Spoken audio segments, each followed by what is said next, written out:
All right, everyone. Welcome back down to another episode of Those Nerds You Know.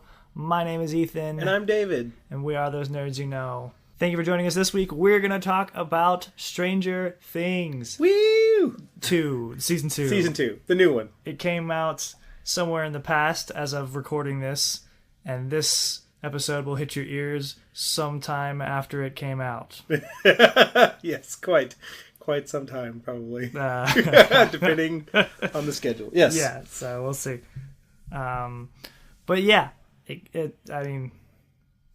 just get into it. New season, yes. Yeah. So it was good. Yeah, it was good. It was good. For those of you who haven't seen it, you should go watch it and not listen to us, and then come back and listen to us. Exactly. Yeah. Because we're probably going to spoil a crap ton, all the spoilers.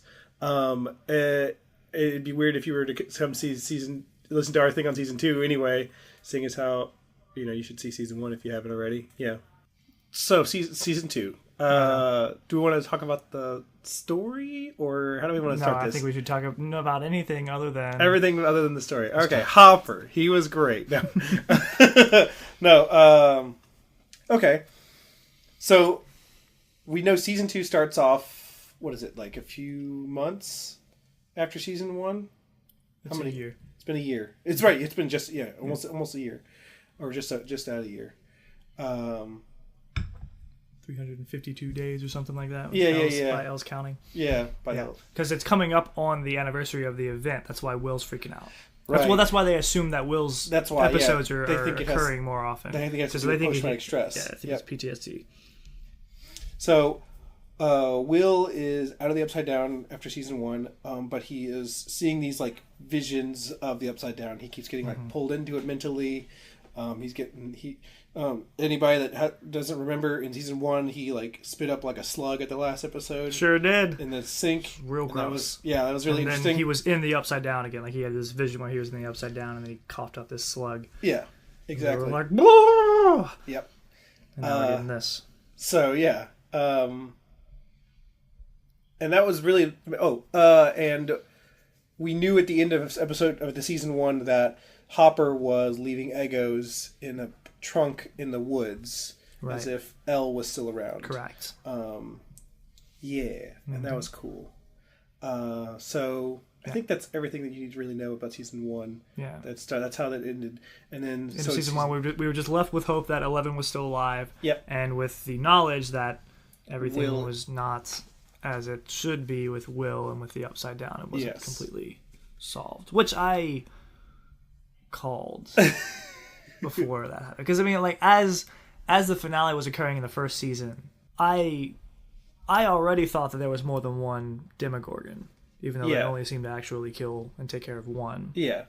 And I also called the fact that where they found Will is he was in this building full of vines and nasties that was basically consuming him. And so what I figured was happening was that the Demogorgon was sort of the servant of these vines things, and it was bringing people to it. Yeah. And that's what I kind of figured was going on in the first place anyway. And so that's kind of reinforced in this one. Yeah. Well, I just thought my brain went straight to like Alien, because of like how when they try to free him or whatever, they like pull a vine out of his mouth basically, and I was just like, oh, this feels very Alien-esque, and I figured that they were using him for like breeding purposes. So when he spit up that slug, I was just like, yeah, no, it wasn't gonna be it. That wasn't gonna be it. Like that was. Yeah. This is just the beginning. But yeah, no, it's interesting.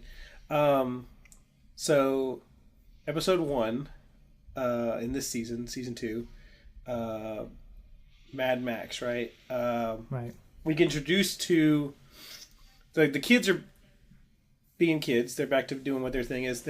They're not playing D&D as much now. They're kind of doing arcade stuff now. Yeah, that's true. Which is kind of neat. And so they're kind of moving up in the times. So we get to see some cool old video games. Yeah, like Dragon's Lair and Dig Dug. Dig Dug, yes. Which was a neat choice. After I watched Stranger Things, I watched a thing called Beyond Stranger Things on Netflix. If you guys haven't checked it out, check it out. It gives you a bunch of like extra insight and stuff to the writing process, and also some of the stuff the actors are going through. Because what they do is they get the Duffer Brothers on there who created the show, and they get one of the main directors for the episode, Sean Levy. I don't know. I think it's Levy. and they get a bunch of the actors and stuff from the show to come on and talk about their roles and everything like that. And so and Duffer Brothers mentioned that Dig Dug was one of the games they decided they were going to do because it had a lot of correlation to what would happen later on in the show, with the tunnels and everything, and all the goofy things like that. And so I thought that was kind of neat. So there's a lot of little even Easter eggs and thought put into the episode called Dig Dug is the episode when Homeboy falls into the roots. It was called Dig Dug? Yeah, that's episode 5 is called Dig Dug. Oh, wow. I didn't realize that. Mm-hmm. I loved that. When I saw it, I was like, yeah. It's great. Does that make Hopper Dig Dug?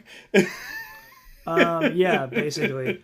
It's the episode immediately following when he falls into the thing and gets stuck there, I think. So the top of episode 1, though, we get briefly introduced to a group of criminals basically running around, storming the town and stealing something. I don't remember what it was. And they're getting chased by police. Money, and we find out that there is a girl with them who can put thoughts into the cops' minds, basically, and they use that to get away. Yeah. And her powers are very similar to 11. Well, she gets the nosebleed thing, and we see her arm, and we see that it says 8. So she's number 8. Which I was like, awesome. We're going to have some Lilo and Stitch 626 kind of thing. To see all of the different experiments. Right. We don't. Spoiler alert. We only see the 2. We don't, yeah. Hopefully we see more later. I don't know. That'd be cool. Yeah, maybe. But they seem to have a relationship or a connection or... Their powers, her powers are comparable to, I would say, Professor X in a way. And that, Professor X doesn't have... Or I guess really more the mutant powers. That used on him... his powers on him in X2. I think. Yeah. That's true too. It's just she has the ability to put things into people's minds, whereas Elle has the ability to move things with her mind. So yeah. So they have that, and then the kids we mentioned are in the arcade, and there's some new person on the block who's getting high scores named Mad Max, or that's their handle on the username and stuff. And so the kids are trying to figure out who that is, and then we introduce this new girl to the school, Maxine, named Maxine, and so everybody's like, well, this is obviously Mad Max. And what do you think of Maxine, real quick? I thought Maxine was pretty dang cool.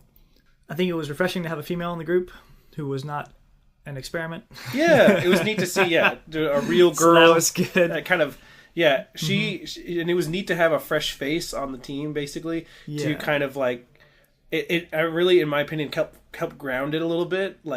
These, everybody in the show got together towards the end of the first season, and so they're all like, okay, we all know that this is some spooky stuff, and we know there's stranger things going on in town and stuff, but they can't talk about it in this season. Right.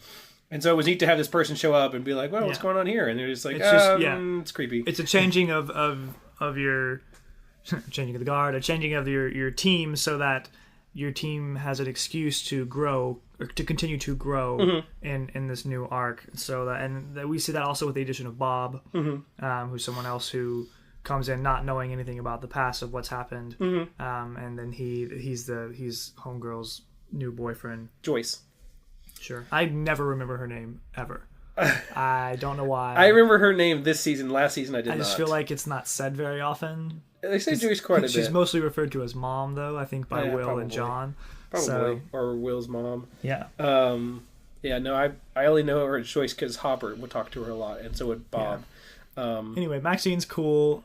Her older brother, the Red Power Ranger, is cool. Billy, yeah. Dacres is the actor's name. I can't remember her name, but he was interesting. Not to get too far on him yet. We'll get to him later, but it was, for me, that was really jarring to see him go from playing a Power Ranger to playing this awful human being. I was just like, no, why? Because it's the entire time I saw him, I could only see the Red Ranger, but wearing a mullet wig. Yeah, no, definitely. But I'm glad that he does get some backstory at the end. Yeah. To sort of explain why he is the way he is. I appreciate that, because that to me is what I still feel we're lacking in. You and I were talking about My Hero Academia earlier. I still feel we're lacking that in Bakugo. Bakugo, yeah. We're 10 volumes in now. Yeah. And I'm just like, why is he so angry all the time? Tell me why you're angry. But yeah, okay. So, what else happens in episode 1?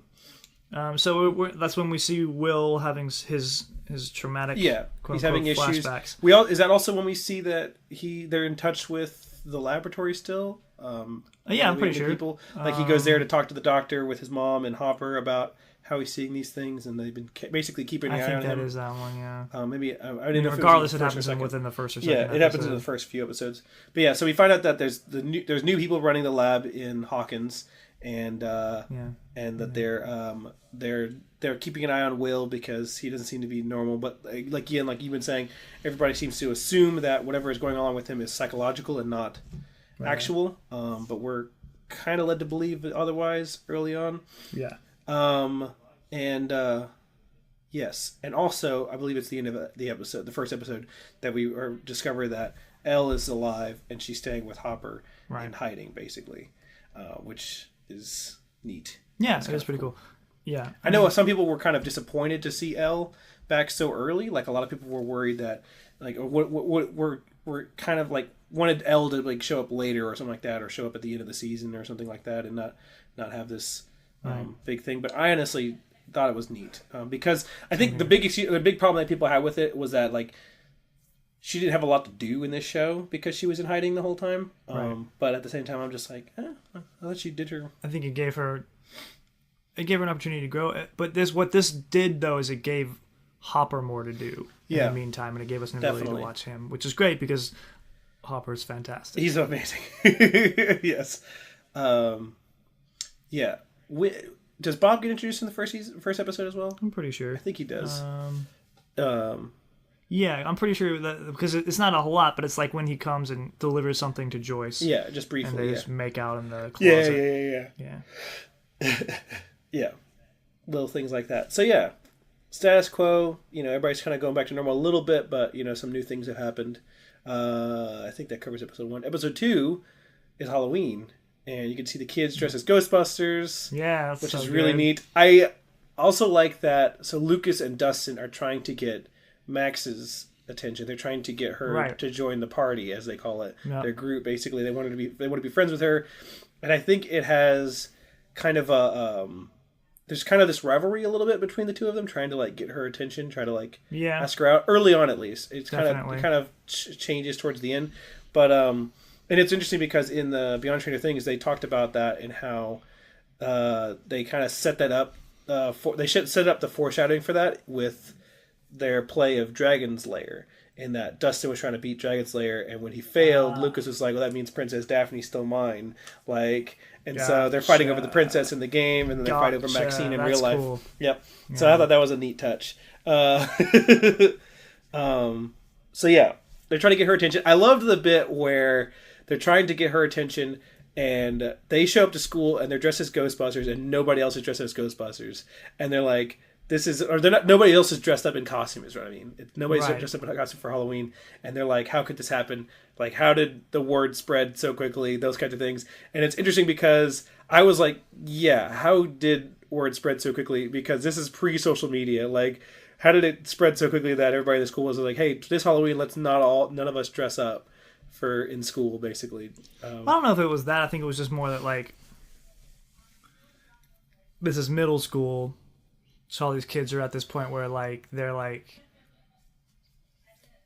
assuming they're too cool for things. And it's before they've reached high school. Yeah. And I don't know, for me, I think high school I was a little more okay with myself. Yeah. And less worried about fitting in towards the end of high school than I was in middle school. Mm-hmm. And I feel like in middle school everybody's like, no, I'm an adult, I'm too cool for that, I can't do that. So I figured that's more what it was, and these boys were still really excited about Halloween and all these cool things, and they think it's still fun and all that nonsense, and it was just showing that all the rest of the kids are just like snobs. Yeah. Which they cover in the first one by just having them pick on them. Yeah. So I guess. But I also really like that in the that episode, they're trying to get Maxine's attention, and they're like, she's gonna think we're weird because we're dressed as Ghostbusters or whatever, and and Dustin's like, what if she likes Ghostbusters? And Lucas is like, of course she likes Ghostbusters. And I'm just like, yes.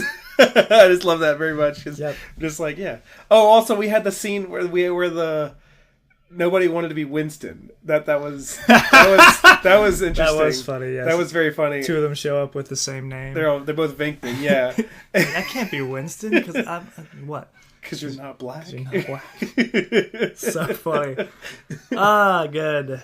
Very good. It was interesting because they talked about that too. They talked about how like nobody really wanted to be Winston because he doesn't do much and he's not very funny and he's not even a scientist and all these different things. Yeah. He's just like late to the party. But yeah, it was interesting. We also get kids are picking on Will because they're calling him Zombie Boy because it's like he came back to life.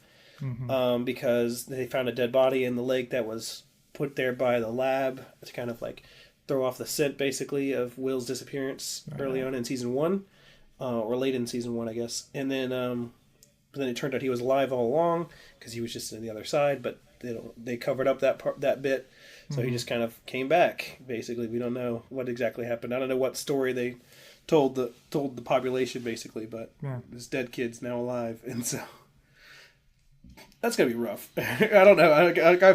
I've had some criticism and persecution in school, but I don't know about dying and coming back. Yeah, well, you'd think that people would be more awe. You know what I mean? Like you'd think people would be like, "Oh, that's weird. You're weird." Yeah, but kids are mean. So, what else in episode 2? So episode 2 is when we get like a good look at the shadow monster. Oh yes, the shadow monster in the other side, right, the upside down. That Will keeps seeing in his visions. This is when he gets the vision while they're trick or treating. He's like smoky and foggy, and he's a little bit more like a dark storm, like you mentioned. I think in one of our previous pods where it was like, or maybe it was just off pod. I don't know. We talked about how he was similar to the card Dark Storm from Yu-Gi-Oh, where it's just like this giant black cloud, basically. Giant mist. Interesting. And because at first I thought it was like this like tentacle creature or whatever, but you see like with more detail that it's really just like made of like wind, basically wind and whatever debris, and it's nuts. It does feel very Cthulhu-esque in its size and shape, but a little bit different.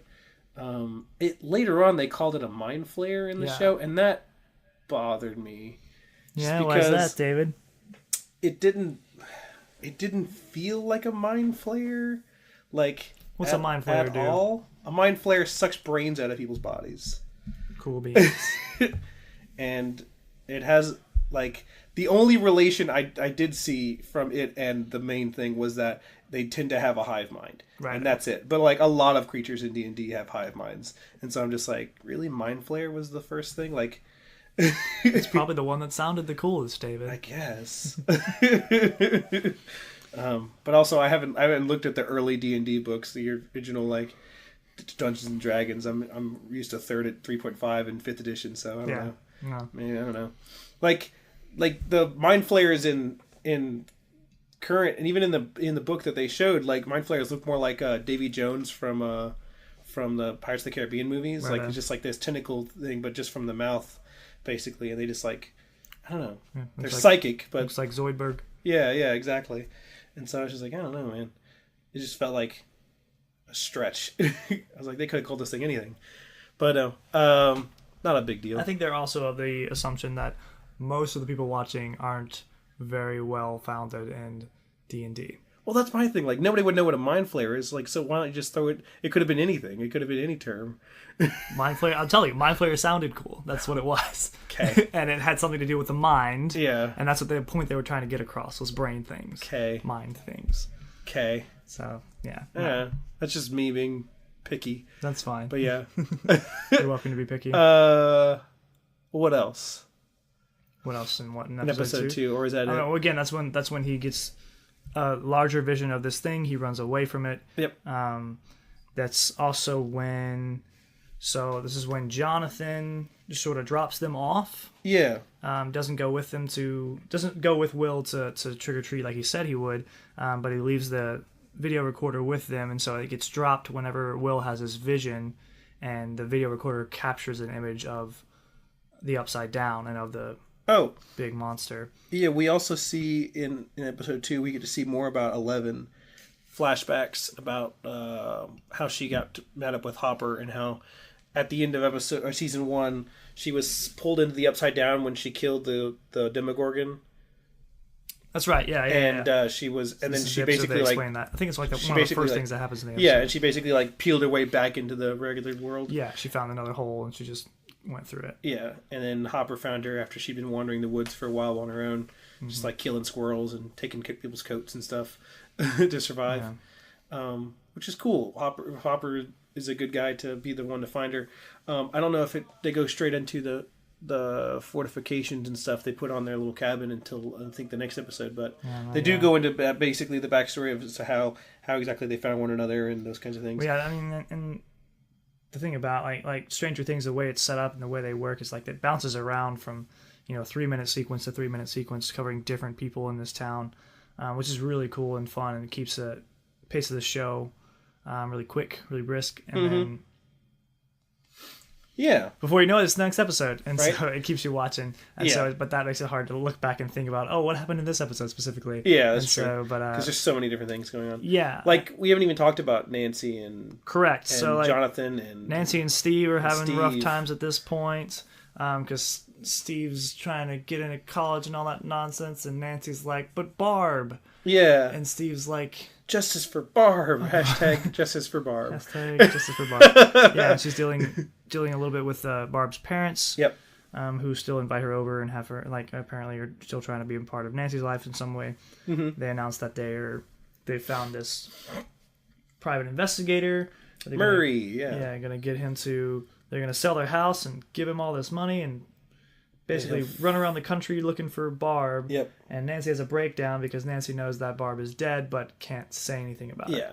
Because that's the other thing we find out sort of learn is that the government or whoever this is, whoever's running Hawkins' lab, has come in and said, "Hey, everybody, so nothing happened, and you didn't see anything, right? Yeah, they don't have deneuralizers, so they can't wipe their memory. So they just basically tell them to just don't talk about it. Well, I mean, they kind of do, but wait, what? Really crazy, terrible torture things. The Elle's mom was basically zapped. Oh, well, yeah. Well, which is horrible. That's not really, yeah. Well, yeah, it's like, that's like... They can't do that to There's a term for that in old science, basically, but I don't remember what it is. But when you just zap somebody's brain, it's kind of like lobotomizing somebody, but not really. Yeah. But yeah, no, that's one thing they could have done, I guess. But yeah, no, they're just like, hey, just don't tell anybody about this. And so they can't. And... So they're not allowed to tell Barb's parents that looking for someone is fruitless. Yeah, and so Nancy's freaking out, and Steve is kind of like, she's pushing Steve away, basically. Yeah. She gets drunk at a party. Steve's trying to be a normal person again. Yeah, he's trying to... And Nancy's not having it. Yeah. And so she's just kind of mad at him. She gets really drunk. This is episode Poor Steve 2. This season, man. No, for real. Steve's I'm Steve's the real hero in this. Oh man, I like Steve a lot. He's like the MVP. Probably my favorite person in this whole show. He turned it around hardcore. I really enjoyed him. I love him so much. Oh man, yeah. Stephen Hopper. I was just like, yeah, these two guys. Yes, my boys. Gosh. Also Bob, but. Bob, yeah. We'll get to Bob. I'll talk about that when we get there. I'm so angry. I think that's episode 1 and 2, right? Yeah, more or less. Okay. I mean, yeah. She gets drunk. Yeah, Nancy gets drunk. She pushes Steve. She pushes Steve away, and Jonathan drives her. Jonathan, moves in, swoops in. He's like, "Gotcha, B," and that's it. Then we get to chapter 3. Which is the polywog. Oh my gosh. Okay. I was so upset with this episode. So this picks up off the end of the second one, which is when... So a lot of these things are named stuff that explains the last thing to happen in the previous episode. So episode 2 ends with Dustin finding something in his trash. Yes. And then this episode is all about what that is, and that would be the polywog. Yeah. And then the end of this episode is when... Will has another altercation with the Shadow Beast. Yes. And in the following episode, we have an explanation on that. So anyway, this episode is about the polywog, which is what Dustin thinks the little creature that he has found is, and he names it D'Artagnan. Yes. After one of the Three Musketeers. Because of the Three Musketeers bar that he so much badly loves. Yes. And everybody's giving it a hard time because it's just nougat, man, and it's not that great. And That's right. It's really funny. The actor that plays Dustin talks about how Three Musketeers are in his top 3. That's good. I like that. Including Reese's Fast Break, and I can't Oh, bro. Reese's This Fast kid Breaks knows are what's up. amazing, right? It's so good. This is Fast Break. For me, it would be Fast Break. And He named another bar I don't remember the name of. Dark chocolate Milky Ways are called Milky Way Midnights or Midnight Milky Ways. Yeah. Those are phenomenal. amazing. Yeah. No, I'm all about them fast breaks, and I do like Snickers too. I like Snickers a lot. Snickers, those peanut butter Snickers are freaking fantastic. Oh my gosh, yes, I forgot about them. All right, but yeah, so I got upset that Dustin automatically kept this thing. Like, it just felt very stupid. Yeah, heck yeah. No, it felt Especially- real dumb. It felt like especially it felt like a pretty big push, like a pretty big leap in logic for him to have this thing. Yeah, it felt like a step backward because the kids, I know they're kids, I understand that, but they were really bright kids in the first season. Mm-hmm. And it's like, it just felt weird that in this season, Dustin was just like, oh, this little weird thing that's definitely not from this world. It's probably fine. It's probably an okay thing. Like, it's probably nothing of note. And so he decides to keep this thing, and oh boy. He tells his friends about it, and they run to tell their teacher about it, and then I think Will mentioned that he thinks it's a So what it does is it makes a noise. It makes like a Will chirp or says, something. That's what I hear when I see the upside down. Yes. And Mike's like, that's bad. Yes. This is bad. And Dustin's like, but he is my friend. Yeah. And we're like, but he's not. He's a little creature. I loved Mike's found in your trash. explanation where he's just like, what is from the upside down? And he's just like, well, not everything from the upside down is bad. He's like, that's like saying not everybody in the Death Star was bad. You know what I mean? And I was like, I love that so much because he's just like, what are you talking about right now? Okay, like, this is bad. Yep. Remember all that good stuff we got from the upside down? No, you don't. No, you don't. Yeah, no. Yeah. No, it was. So, I think that was the big problem I had with that episode, or really with like the later parts of the show. I think that something happened between the two of them that might be some kind of like magical or no, I don't know. Magical is just, everything in here seems to have some kind of strange dimensional or scientific, quote unquote, explanation type deal. But I think it could just be like sort of a type of imprinting happened upon the two of them when he first like saw it and found it, which made him sort of illogically attached to this thing, and this thing also illogically attached to him because it trusts him. Like you see that it actually trusts. It does trust Dustin, him, which is strange. Yeah. So and then later on, there's a payoff for that. Yeah. Kind of. Which I was thinking was going to come in a lot sooner than it was. Like I called it. I was like, "There's totally going to be." Yeah. They're totally going to see him again, and it's going to be this strange thing where it doesn't kill him for some reason, and it'll be because of Dustin. And it does happen. I was expecting that this thing was going to become big and it was going to kill Dustin first. That was my thought process of it. I thought it was going to become big and it was going to protect Dustin. Like it might turn against its own creature. Maybe. I'm glad it didn't do that because it was still very much attached to this thing. It was still a hive mind thing. Yeah. But in the way that Will was also still kind of Will, like he was still there. Will was still there, and so this thing, Dart, was still mostly controlled by this bad thing, but he still had this little twinge of, oh, hey, this is Dustin, I know him. Yeah, exactly. So, also in this episode, we find out, or this is when Hopper starts investigating these like rotting pumpkins in the correct. Yeah, this stuff starts happening. Yeah, that's because everything up till now has been real subtle. We've seen Will's thing. Will's been having these visions, and then we know that the lab is still open and they're still looking at the gate and they're still quote unquote burning it to try and control it. And then this is the other thing that's happened is we've got these pumpkins that are all mysteriously rotting. Yeah. And we're like, what's that? Yeah, what's that about? I like that Hopper. This is the episode where Hopper starts investigating it, and he realizes pretty early on that from his investigation that whatever is causing this is coming from the lab. And so he goes up to the lab and he talks to Dr. Owens and he's just like, convince me this isn't from this lab. Because Dr. Owens is like, we're the scientists, we're the smart ones, blah, blah, blah. And Hopper's just like, cool, do whatever you gotta do to convince me that you are not in the wrong in this. And I love that very much. He was so, he's so very adamant about it. And it's very good. And 11 breaks out. This is the one where we learn more about how they set up the cabin. Yes. And talk about that. Yeah. This is also the one where Bob tells Will to face his fears, basically. Like when he sees the hallucinations, to kind of like, tell it to go away, basically, and make the dreams go away. Because they still think it's dreams and hallucinations. They don't think it's real. And so... And then later Bob on... definitely thinks that because he has no idea about anything. Yeah, and that's the thing. And so that's something else that shows up, was that when I first saw that, there was this thought in the back of my mind, where it was for a lot of people, where it was just like, is Bob evil? Right. Did Bob do this on purpose? But then it's like, it was immediately removed from the fact that I was like, how would Bob even know to do this? Unless he was like also tied to the Shadow Monster. Eventually, at first I was like, Bob is probably bad. But like a couple episodes... from here, I was just like, no, he's probably just going to die. Yeah. That was my thing. I was just like, he's either bad... Well, no, either way he was going to die. He's either really bad or he's just perfectly innocent and wonderful, but either way, he's going to get killed. Yeah. And I was like, great.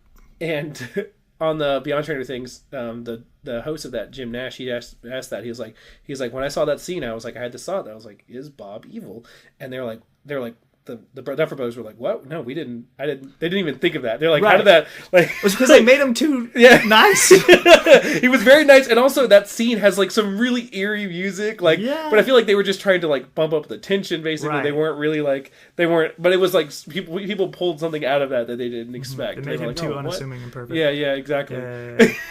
But it was interesting. It was a neat thing. But and it was really upsetting because I remember talking to somebody and they were like, oh man, Bob was so super for telling Will that. And I was like, he had no idea. Yeah, no. He had no idea. Like, this was not... what you tell someone. This is not on Bob. Like, you stand up to a bully. Like, you face your problems. That's how you talk to people who are going through that. That's perfectly normal. Yeah. Something that he would definitely say. And it's just... you can't have anyone... too wonderful and nice and innocent in this show. You really can't, because what happened in like episode 2 of the first season, when 11 had escaped the lab and she was hanging out with homeboy who had a restaurant. Yeah, and he answered the door at like 9 o'clock at night like a moron, and he got shot in the head. Right. I don't remember what his name was. Oh, he was an angel among us. I know. That poor guy. Yep. I want to say his name was like Benny or something. Or something like that. Something like that. Something with a B. That something poor nice. guy. Yeah. Gosh. What if his name was also Bobby? Yeah, what right. If Bobby's in this are just destined to die. Just can't handle it. Jesus. One thing I did like from this episode was that Joyce figured out early on that Will's camera, or Bob's camera, picked up an image of the shadow creature in the static of the video. Yes. I thought that was very cool. I like that Joyce is still like keeping up with the crazy. Like, she's just like, she's seen the unreal stuff that goes on in this town, and so like once she doesn't automatically think that, oh, Will just must be making this up or must be thinking about this. She loves her son and she's like, I want to understand this, and it's like an accident basically, but it's like she has this kind of like happenstance where she's like, this is definitely something. Like, it's not just what we think it is. There's more to this story, and I like that she's very into that.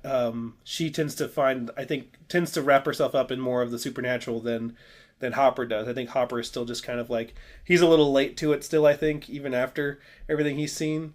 But he's more on the hard evidence, factual information type stuff.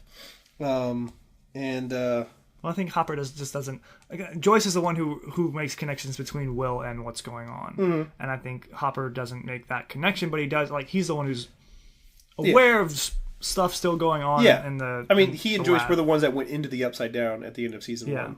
So I mean, he knows there's more to it than this, but yeah. And also another thing that I didn't like about this episode, that I understand why they did it, but at the same time I don't, is that. Well, just in general, first of all, we have the appearance of, throughout these early episodes, of the emo Mike, because he's sad that Eleven's gone. Gotcha. And so he's like pushing Maxine away. Yeah. Because he's a jerk for some reason, and I guess because he doesn't want another girl in the party. I guess now that 11's gone, and then 11 wanders also around. Can't tell her anything. Yeah. Mike is very emotional and upset, but he's also one of the more rational people in the show. Yeah. But I think that adds to it is that 11 sees the two of them like arguing or whatever, and she thinks they're like flirting or whatever, and she gets upset and leaves. We get this, and we get a lot of that misunderstanding going on, which but, something that bothers me that comes you start to see later is that it's never resolved. It's like never brought to the point where Eleven's okay with Maxine? Yeah, or that Mike is like, hey, I'm sorry for treating you like a jerk. You treating me like a terrible person this whole show, basically. You know what I mean? Like, I'm not. He doesn't apologize. He doesn't say anything. And then like when 11 shows up, the two of them just kind of equally treat her like trash. And I'm like, you guys are both awful. What is wrong with you? Like, I don't get this. I hate this so much. That's true. Yeah. 11 doesn't like her because she's jealous. Mike doesn't like her. I guess. Yeah, I don't know. I guess because he doesn't want anyone else. Yeah. DK. It's very weird. I don't know, but he could also just be angry that, like, I mean, which could make a little bit of sense because his older sister is also Nancy, right? Mm-hmm. And Nancy's upset with anyone who's trying to be normal. Yeah. And Mike, I think, would probably be upset that Dustin and Lucas are finding this joy in having this new person. Yeah. And he's just like, can't we still be upset about some stuff? Yeah. And so I imagine that's probably... Yeah, I think that's... a little bit. Yeah, and I get that. The two of them are just emotional and ridiculous. Yeah. But yeah, I can see that. Yeah, that's something that bothered me. But Elle's just jealous. But I mean, they might have pulled it together by the dance, because I think we assume that a little bit of time has passed between the... big thing, right? Isn't it a month later? Yeah, it's a month later. Yeah, it's like a month later. But even then, you never see them interacting with one another, so it's never not clear. It's assumed that they came as a group, right? Because Homegirl's with them at the dance, right? I think so. I'm pretty sure that's the case. She's with. We only see it from Dustin's perspective. Dustin comes in with Steve. And then the other guys are already there when he gets there, so we don't really know. Right. But she is with them, and then 11 right? shows I'm not up wrong later. About that. Like, Maxine's at the dance, but I don't know if she came with them or if she's just... but I mean, like, she was hanging around them. That's what I mean.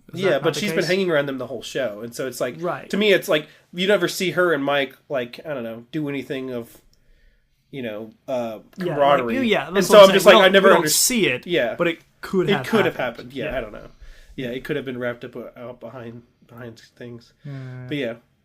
So yeah, and it ends with Will getting the shadow monster basically in his body. Like, it's like it attacks him and he turns to go away, and it just goes into his body. Yeah, this episode. Yes. The end of this episode. He tells it to go away, and the thing just launches itself into his body. This is at the school when they're trying to find. Scary. Yeah, very scary. This is at the school when they're trying to find Dart, because he got away. Yeah, and then Dustin finds him and then hides him and doesn't tell his friend. I hate that so much. Dustin, why? Yeah, I was so pissed. Being a real idiot. I was so pissed with Dustin this season. Yeah. At least early on. He gets better, but gosh. Oh, I was so pissed. It just felt so weak. What a moron. But yeah. So that's 3. It's like, it's comparable to how we feel. I think you and I how we both feel in, like, Arrow when a new season starts and they start keeping secrets. After they've had a whole season where they were like, all right, we're not going to keep any secrets anymore. We're going to tell everybody everything. Yep. And then an episode later, they've got secrets, and they're like, I can't tell them this. Right, exactly. I'm just like, what are you doing? I just don't How many times are we going to learn this lesson? Yeah, it just feels very weak. Come on, guys. There's other ways to add conflict to a story than to be like, oh, these characters don't have secrets from one another. Like, come on. That's the other thing that's misunderstood is that, like, they're keeping the secret from Maxine of everything that's happened, and she thinks it's just because she's a girl and they don't want, and like Mike doesn't want her there and all that nonsense. But in reality, it's just because they actually aren't supposed to tell her anything. Yeah, exactly. Yes. Rado. So 4th episode, Will the Wise. This is when we see what's happened because of Will being attacked by the shadow monster. He gets a glimpse. He can now see in sort of... we don't know the extent of it. We don't know the extent of it at this point in the show. Yeah. But we understand that he has some kind of connection to the Beast at this point.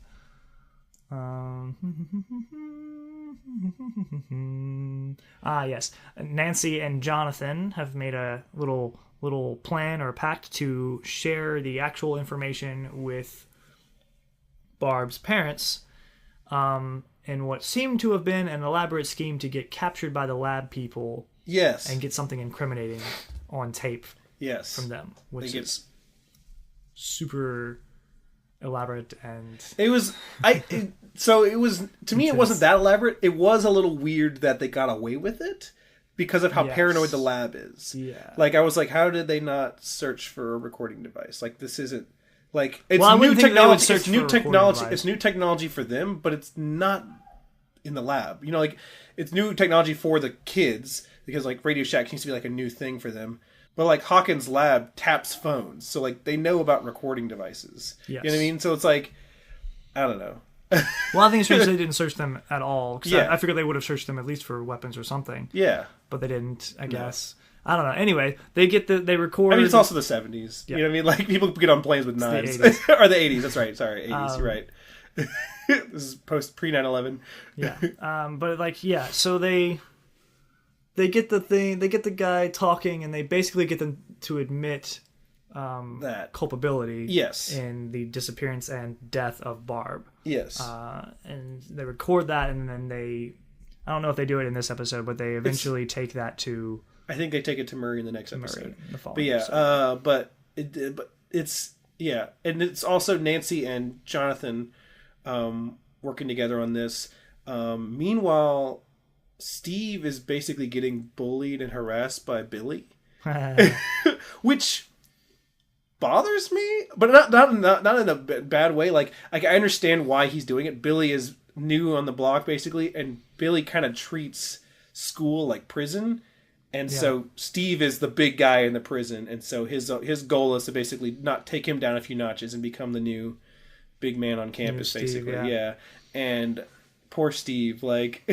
It's like this guy is he's too much. It is rough because I mean, again, we're introduced to Steve in this season as, hey, I'm trying to get into college. Exactly, be a good person. He's trying to do good, and everybody's just like, screw you, Steve. So rough. I like Steve so much. It's really interesting. So this is also the episode when Billy tells Max to stay away from Lucas. Yes, we start to see that. Mm-hmm. So it's interesting that.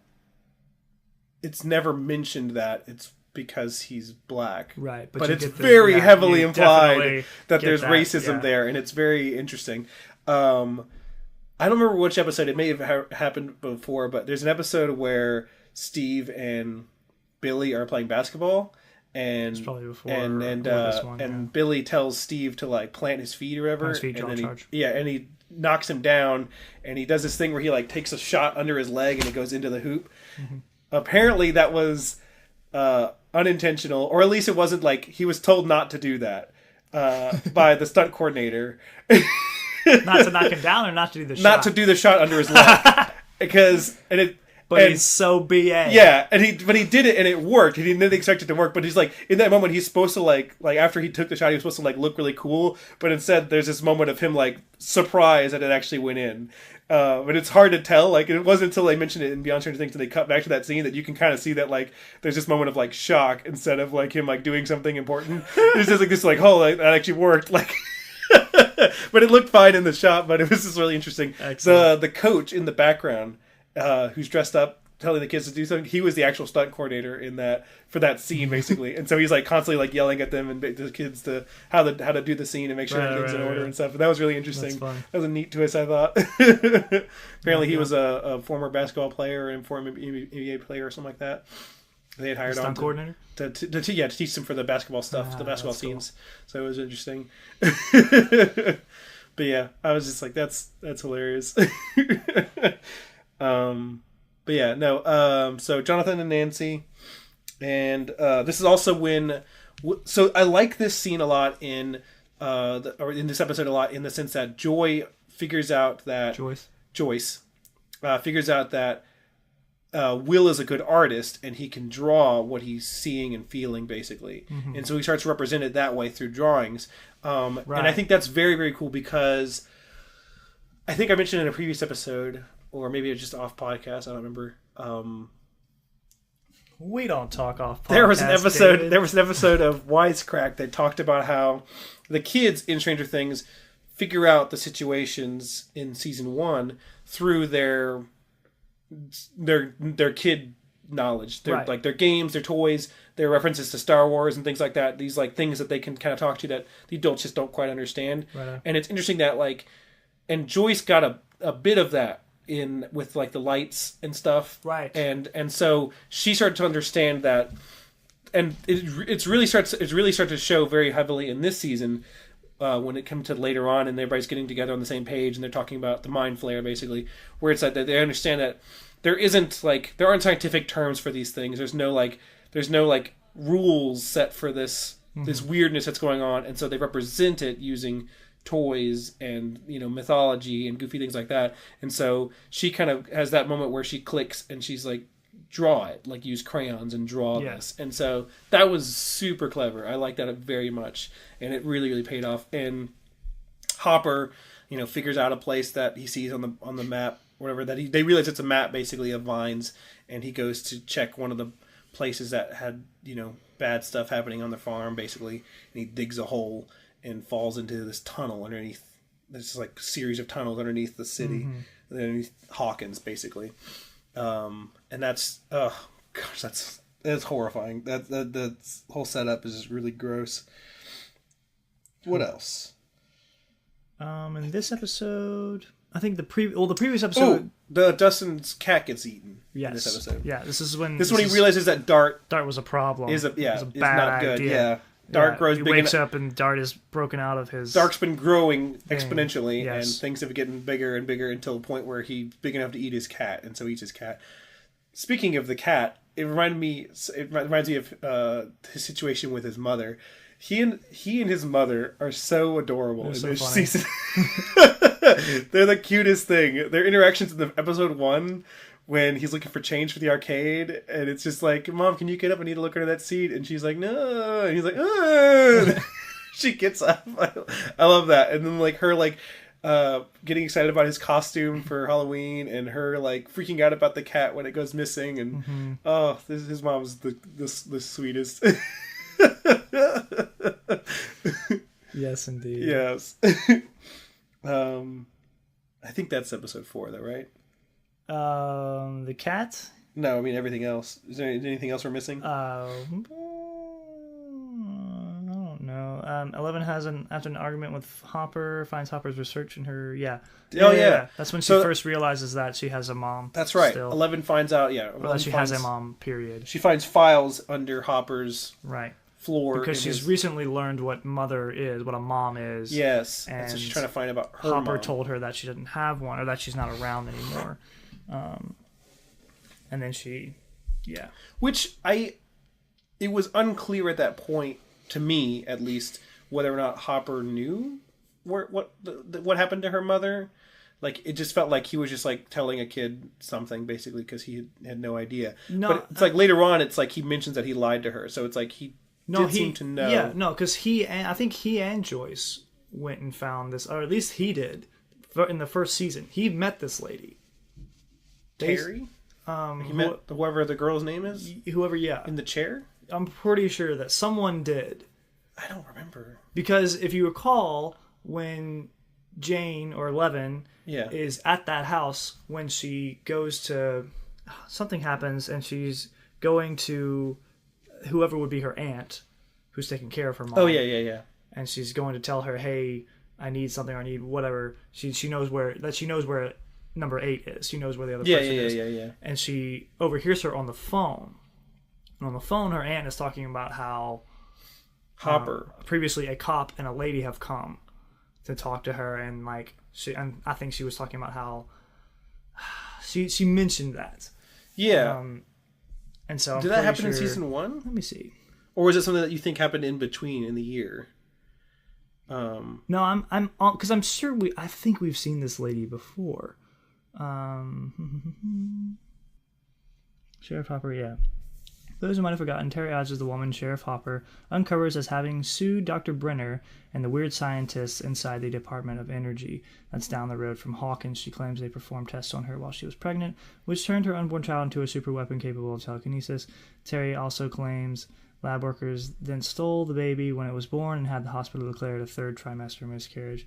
Hopper and Joyce wind up going to visit Ives, thinking that she might be the mother of the child with the shaved head. Yeah. That all happens in season 1. Yeah. Okay, now I'm seeing it. That's how we've seen it before. There's episode 6. They run into her. They track her down basically. And they mention Project MK Ultra or whatever, and that's when they figure out. Yeah. Okay.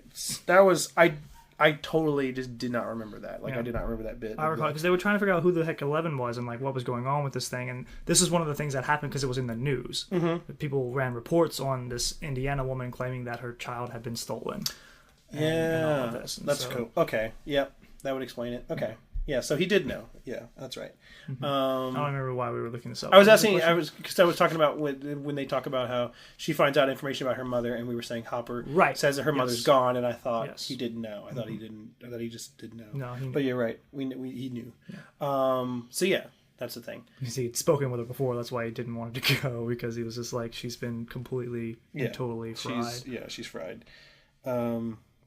So episode 5 picks up with Hopper in the tunnels, Dig Dug, like he mentioned. So he's wandering around the tunnels underneath or for a while. Well, at this point, he's just. I thought this was the point that he passed out. Well, yeah, maybe, I don't know. He wanders around. He passed out. He gets trapped in the tunnels. Will then sees him in the tunnels, and he's like, "This thing's gonna try and kill him. We need to help him." Mm-hmm.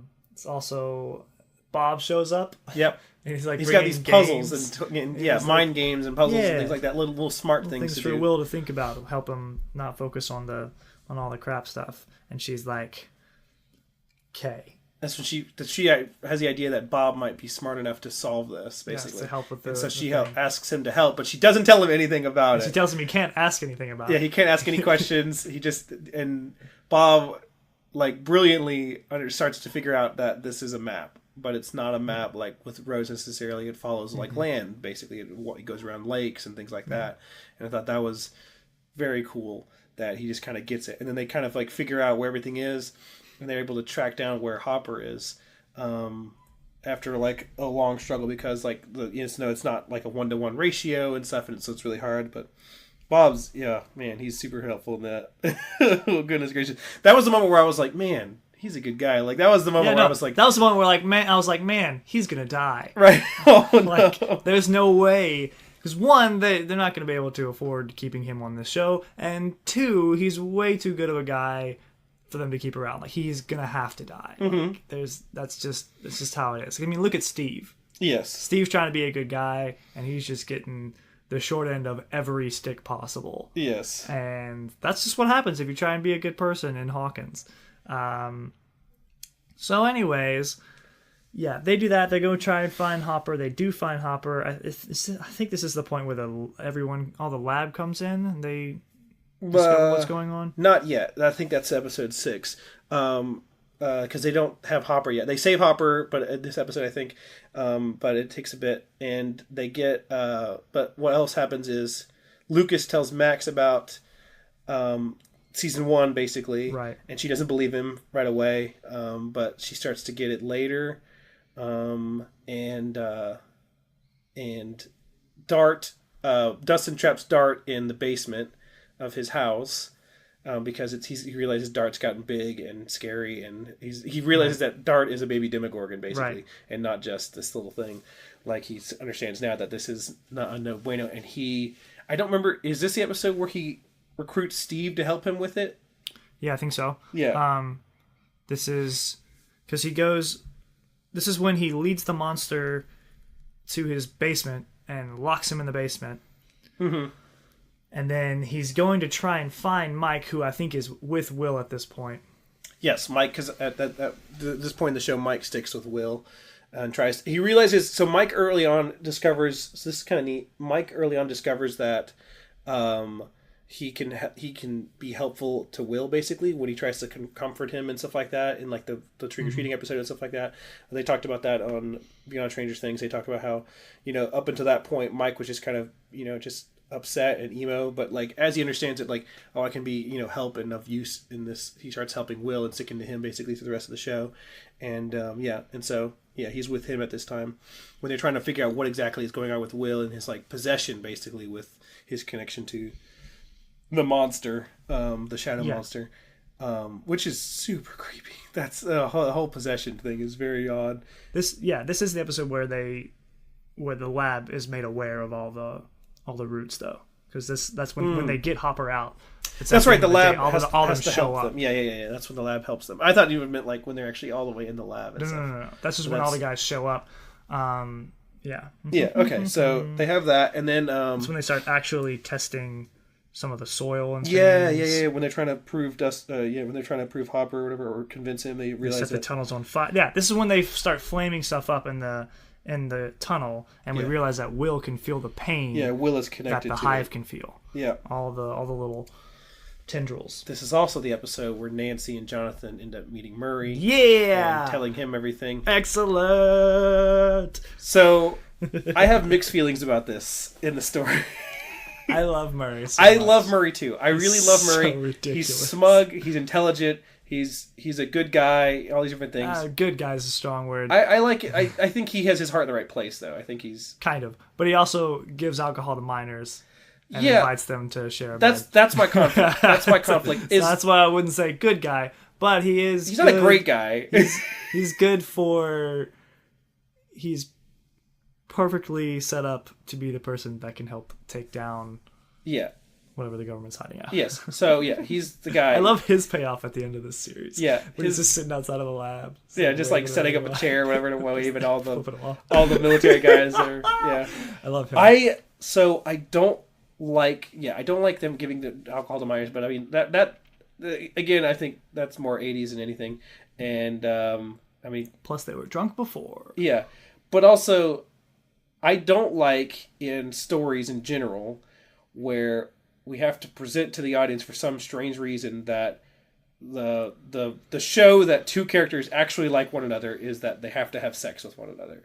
I didn't like that. Yeah. I did not like that. He's just like, you guys obviously care for one another, so you guys should just bang and get it over with. And I'm like, no, they're still minors, okay? But David, how else do you show you care for someone? You could talk to one another about it, and that's never shown.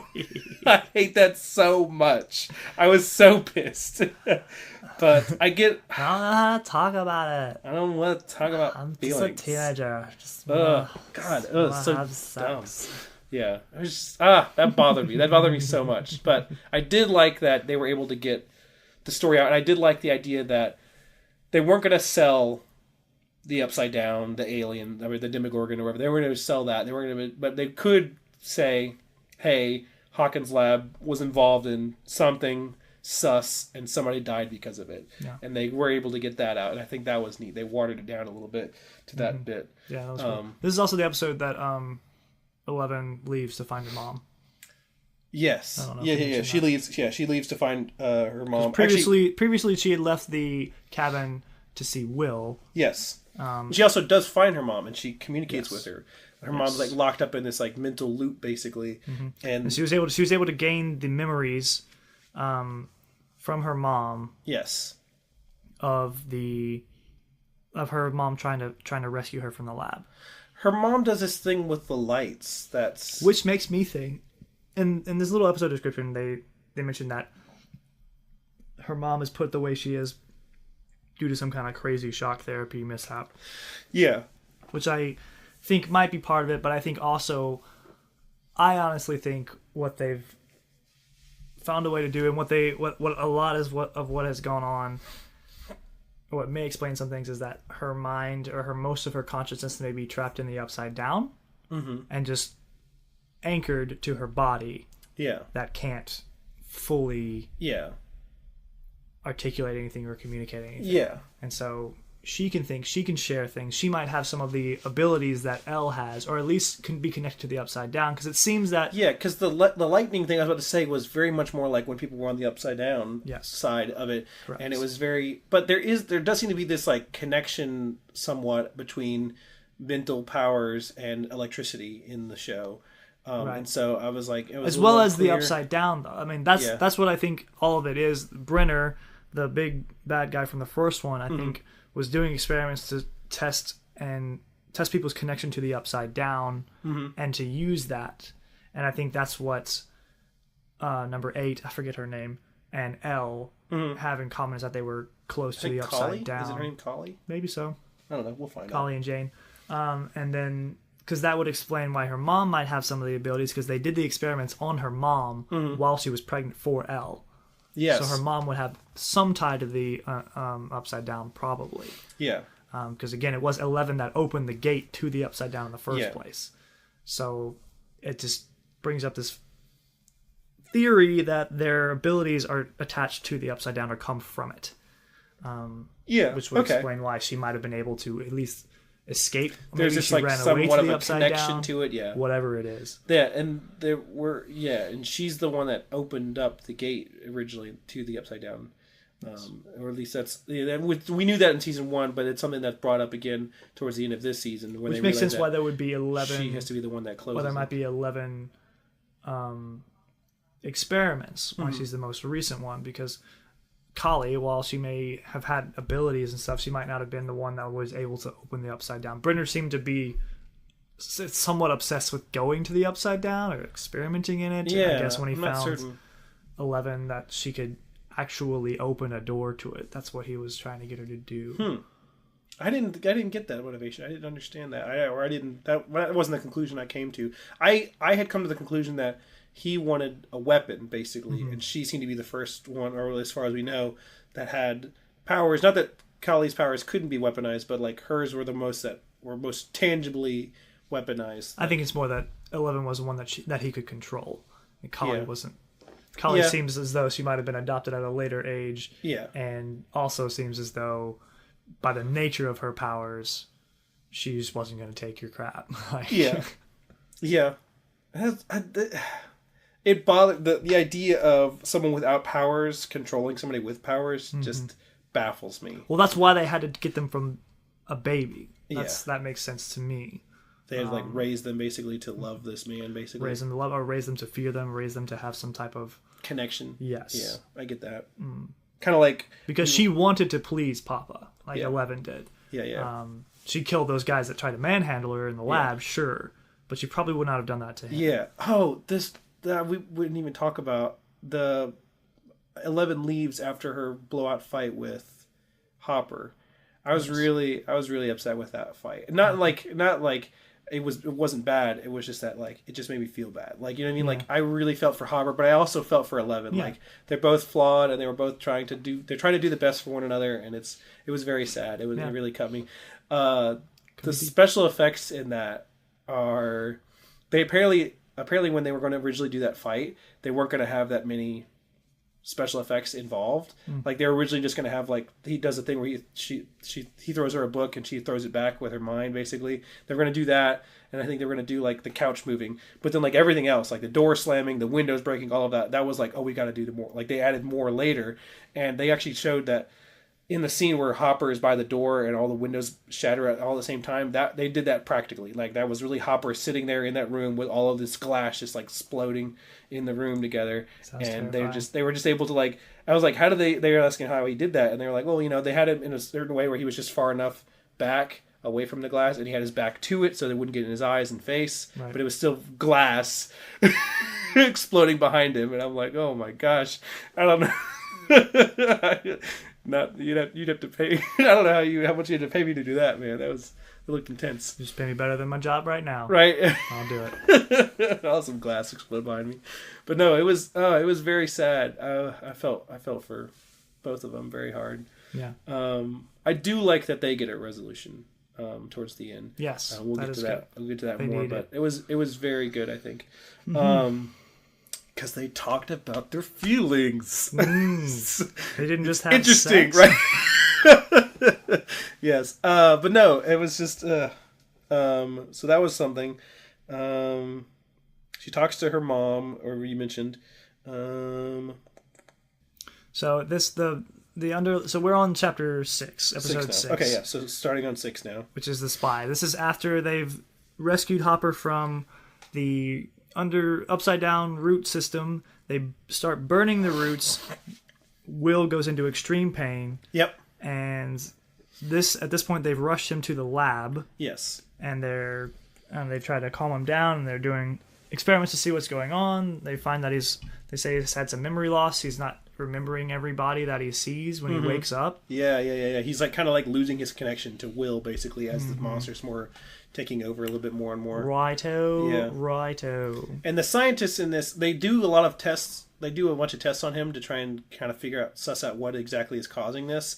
And I like that this episode, you start to see that Dr. Owens is like the only scientist who like seems to want to save Will. Yeah, which I thought was super cool. It is cool. It was very refreshing. At first, Owens is not seen as a very good guy, but at this point we start to realize that he's a good guy who's inherited someone else's problem. Yeah. And he has to fix it, but he also has to work within parameters of his bosses and stuff. Yeah. And he's just kind of fed up with most of it. Like there's that scene with him discussing it with the scientist, and one of the scientists is like, "Oh, we do this," and he's like, "Oh, if we do this, it might kill Will." And they're like, with all due respect, if it kills Will, it kills Will. And he's like, "That's not good enough." He's like, "We need to figure this out." Like, and I was like, "Thank goodness!" Like, I was so upset because I was like, "Gosh," I thought they were like because it felt like the enemy up to that point was not just the shadow monster; it was also like the government, basically. Lab, the lab itself. And so when you see Dr. Owens is like on their side, I was like, rejoice! I was like, because up to this point, it's felt as if the lab has been doing everything they can to erase any culpability of them. Yes, and just hide anything that has happened. Meanwhile, everyone has been noticing these things, and they're like, "Hey, this needs to be looked at," and the lab's been like, "Nah." Yeah. In reality, the lab's been trying to deal with their own kind of problems and not just not seeing everything else that's been happening, essentially, is what's been going on. And it's at this point, what's going on here?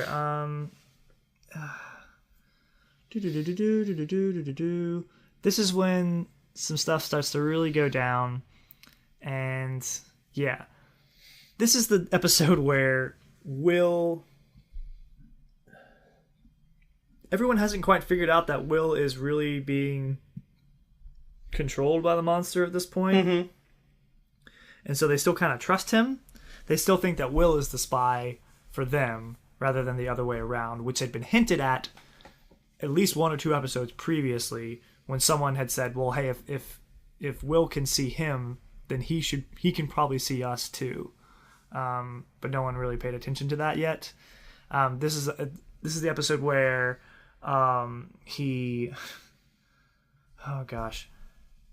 claims that he'd been hurt by what the quote-unquote soldiers did. And in his mind, he was referring to the lab people that burned the roots. And later on, he sees a quote-unquote soldier like a guard. Yes. And you see him watching this guard struggle with Mike. And he looks at the gun.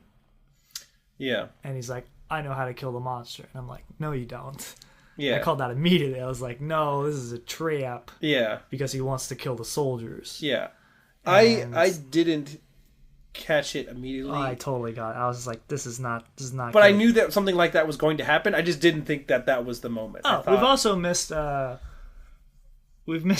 this time when this part of the group. So at this point, we've basically got Hopper, Joyce, Bob, Mike, Will. We've got 3 groups. Yeah. We've got the people you just mentioned are at the lab. Yeah, with Dr. Owens. We've got Steve and Dustin, who have now partnered up with Max Lucas and Max, who has been told everything but still doesn't believe everything. Yes.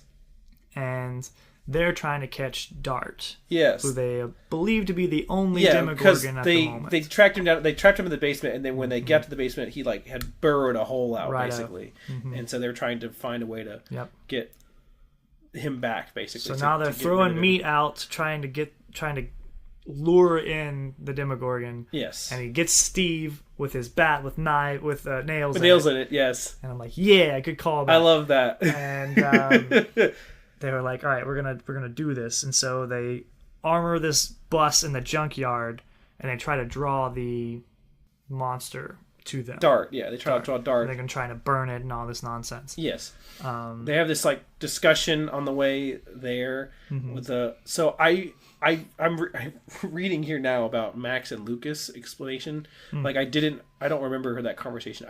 Because Max explains that like Billy's mom, or not mom, but Billy's dad remarried, and it's her mom, and so that's why. Right. Because they're step siblings. Yeah, I didn't understand that early on. I suspected that sort of earlier on when the way he talked to her. Yeah. So like, we're stuck in this now, and we're gonna be together regardless. Yeah. And I was like, okay, so you must be step siblings. Yeah. That just aren't happy with the way things have worked out. I didn't understand that. I thought somebody had caused a crime or something, and it was one of their faults. That's my other theory, was that maybe they are like under witness protection. Yeah. But this made more sense whenever we got to it. Once we started to figure it out. But yeah. And then Dustin and Steve have this conversation about girls. And isn't it great? Steve gives Dustin some bad advice about dating. Some man advice. I think it was good advice, David. I mean, it was, especially for middle school and high school. Yeah, I guess. That's all you're looking at. Yeah. But then he also like tells him about how he does his hair with his Farrah Fawcett stuff. I love that very much. And I didn't.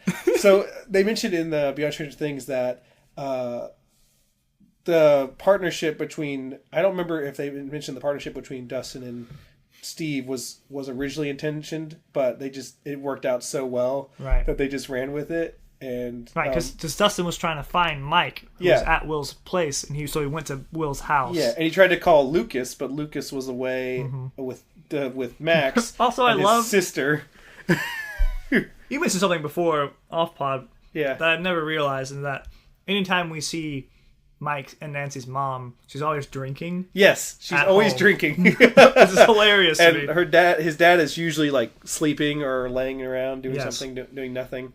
Yeah, I love the conversation that Dustin has with Nancy's dad, with Mike's dad. Yes. Yeah, he's just I love like, that. Our kids don't live here anymore. Didn't you know that? Didn't you know that? Yeah. So. We saw an issue. I don't know if you guys got it or saw it, but we got an issue of 225 magazine, and it mentioned that the actor that plays the dad is from Baton Rouge. What? He's from here, and not only that, but the kid in season 1 who we don't see in the season 2 who pees himself, that Elle makes pees himself. He's from Baton Rouge as well. The two of them are from Baton Rouge. Back. Look at that. Some local color, but no, I thought that was interesting because it's like I was expecting to see a little bit more of him, but he was not much. But then it was fine. No, it was good. It was good. I love any time we see their Mike's parents. Yeah, crack me up. Yeah, they're so funny. Yeah. So they had that going on. I can still live here. So yeah, that's the other thing that's been going on. And then the other group is we've already mentioned, and that is Nancy and Jonathan. Mm-hmm. Those are our three groups at the moment, and Elle, I guess. And this, doing her own Elle's thing. doing her own thing. Nancy and Jonathan do come back this episode, and they understand. They see the drawings in the house. They see all the drawings in the house that they hadn't seen before, and Jonathan finds a little Polaroid cartridge, and he's like, "I don't use Polaroid. Someone's been." Yeah, that was neat. I like that a lot because that's definitely true. Because we see his particular style of photography doesn't use Polaroids. I thought that was really a neat twist. So he realized that his house was ransacked or whatever. So that's when they go to the lab for some reason. They drive to the lab. I think that's probably not till episode 8. I forget why they decide to go to the lab. I think it's because do they find out that's where Will is? No. I think they may assume that's where Will might be. Because I mean, like, no one else would ransack their house. Yeah. And if because Will has been going to the lab for like psychotherapy sessions. Yeah. So anyway, I don't remember. We're still on chapter 6 yes. on episode 6. Yes. Quote unquote. So the main thing that happens is this is Will tells the people to go to this part of the tunnels that the monster is hiding, quote unquote, hiding from his mind. Yes. So he doesn't want me to see this thing. Yeah. So whatever it is must be important. Send some soldiers in there and kill it. Yeah. So they do that. They follow his instructions. And when they get there, Hopper realizes that where they are... Hopper's not in there, but he's in the lab.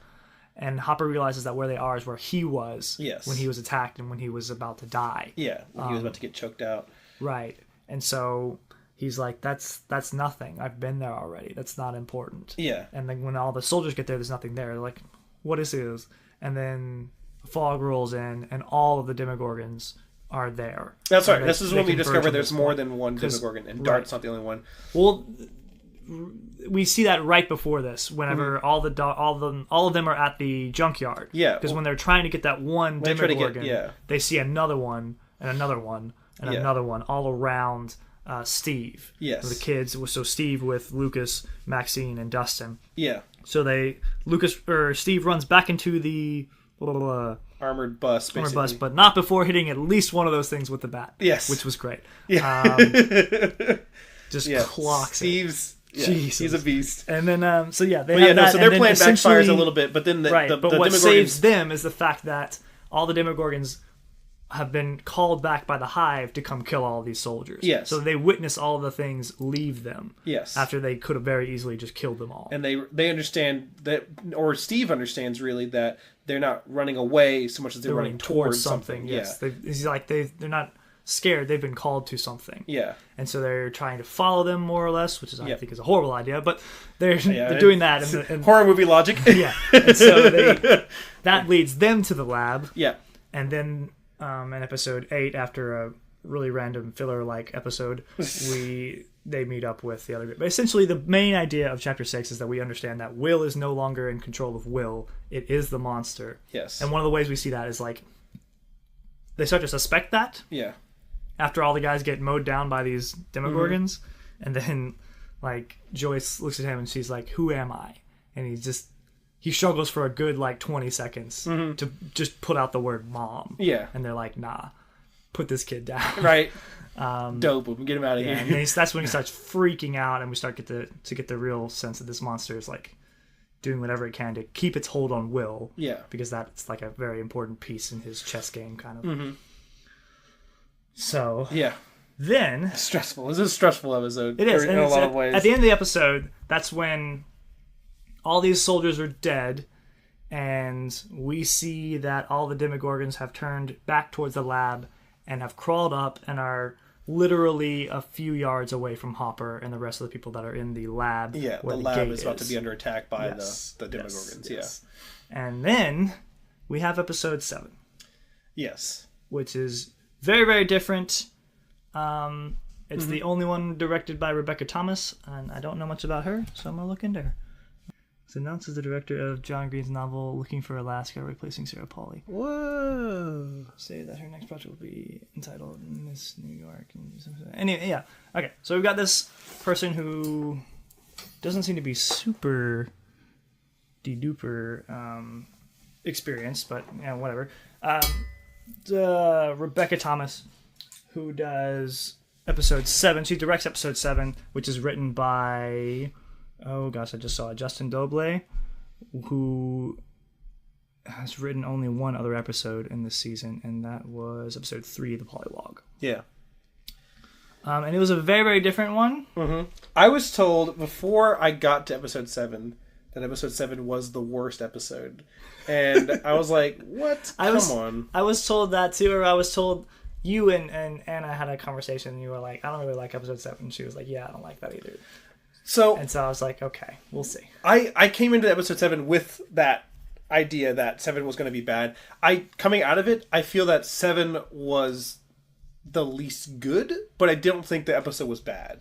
Right. I feel like 7 I think it was just... But at the same time, it was a neat, I guess, palate cleanser a little bit. A little break from the stress a little bit. But it was a little jarring because of that. Yes. Because that's not what we're used to in this show. Yeah. And I didn't want that at all. The reason this episode is so different, though, is because it just follows 11. Mm-hmm. She's the only person we see in this whole thing. Yeah, we don't see anybody else. Very, very different for Stranger Things. Again, like I mentioned earlier, it's just going from 3-minute sequence to 3-minute sequence of the different groups and what they're doing. And like you'll have a sequence where these people doing something, and maybe it starts out fun or funny, whatever, and then something creepy happens, and then we cut to someone else who's okay, and then something creepy happens, and we cut, and something sinister happens, and we cut, and that's how episodes go. Yeah. And then this episode felt slower because it was just 11, sort of talking with Kali, and figuring out who Kali was, and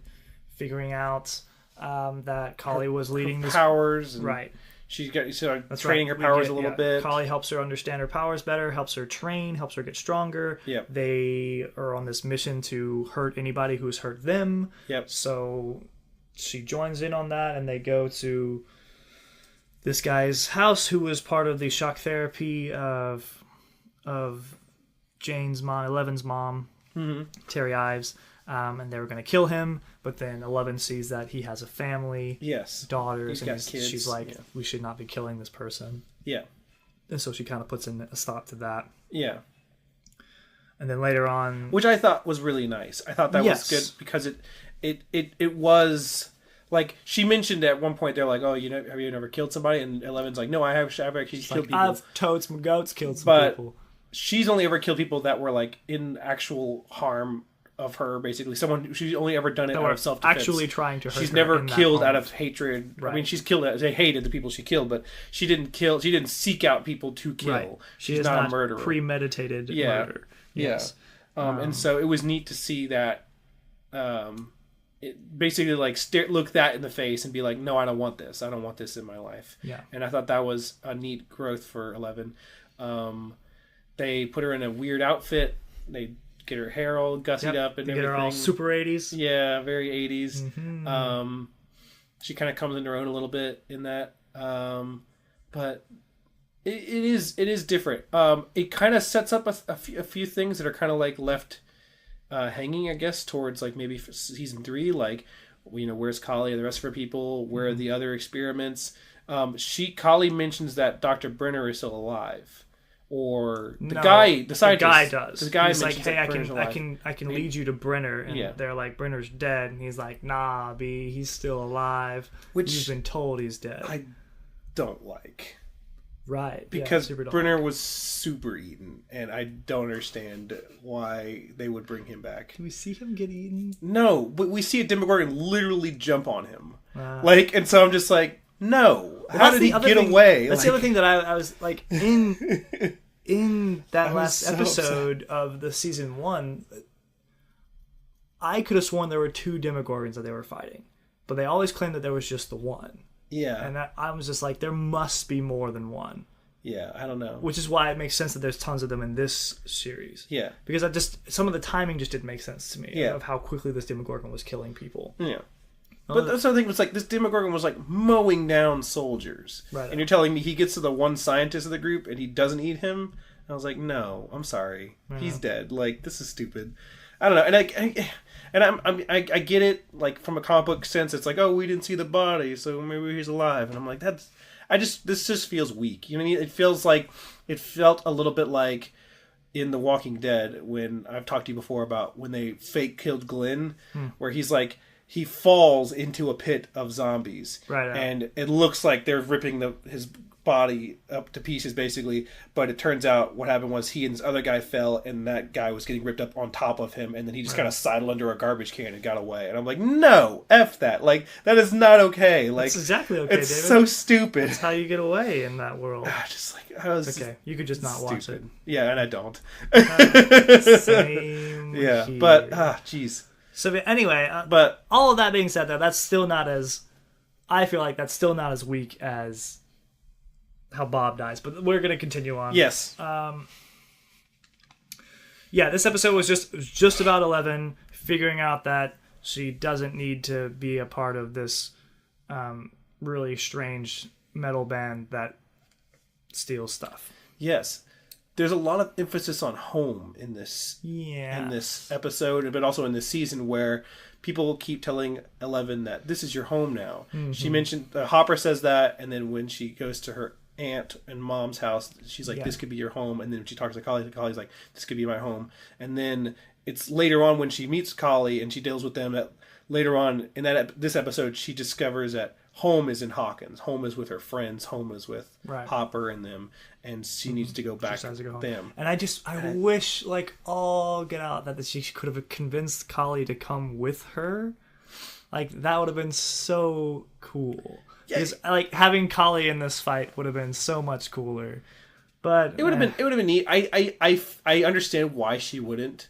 Because I can see Kali. I can see like Kali becoming maybe like future bad guy material or something, or like perhaps, or like if not, they want. So if like I don't see her being like a big bad, but I see her as maybe being like a Billy basically in later seasons. Like they mentioned that Billy was added to the show to give a human antagonist to ground the story better. Right. Because it's like if it was really just them just fighting this ethereal thing, it would have been very weird and goofy. But to have somebody like actually kind of psychotic in their midst.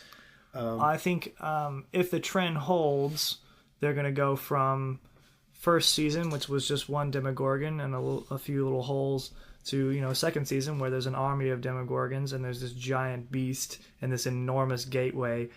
Third season, if they're going to follow the trend, they're probably going to be more giant gateways. So there's going to be more problems outside of Hawkins, and I think that'll be their opportunity to bring in more people like Kali and other experiments, perhaps, if that have gotten away. Maybe become more of a nationwide or global problem, sort of big instead network. of just a Hawkins issue. Yeah, I kind of love that idea, but at the same time, I think part of the charm of the show is that it's kind of which is the danger. It is down to that. earth, yeah. Because we spent a couple of episodes outside of Hawkins this time, with Murray, with Terry Ives, and with Kali. Is her name Kali? We keep calling her that. But I've seen it written here. Okay. Just making sure because I just don't want to be Kali, like Kali. Yeah, okay. That's what I thought. Okay, I thought it was Kali. I just wanted to make sure because I was just like I don't want to be like saying that a dozen times and not be a thing. So that they had that whole episode. It's very different. They have a different director for it. They have a writer who didn't write a whole lot for the rest of the series to do it, so it feels very, very different. And in my honest opinion, I don't feel like it was absolutely necessary.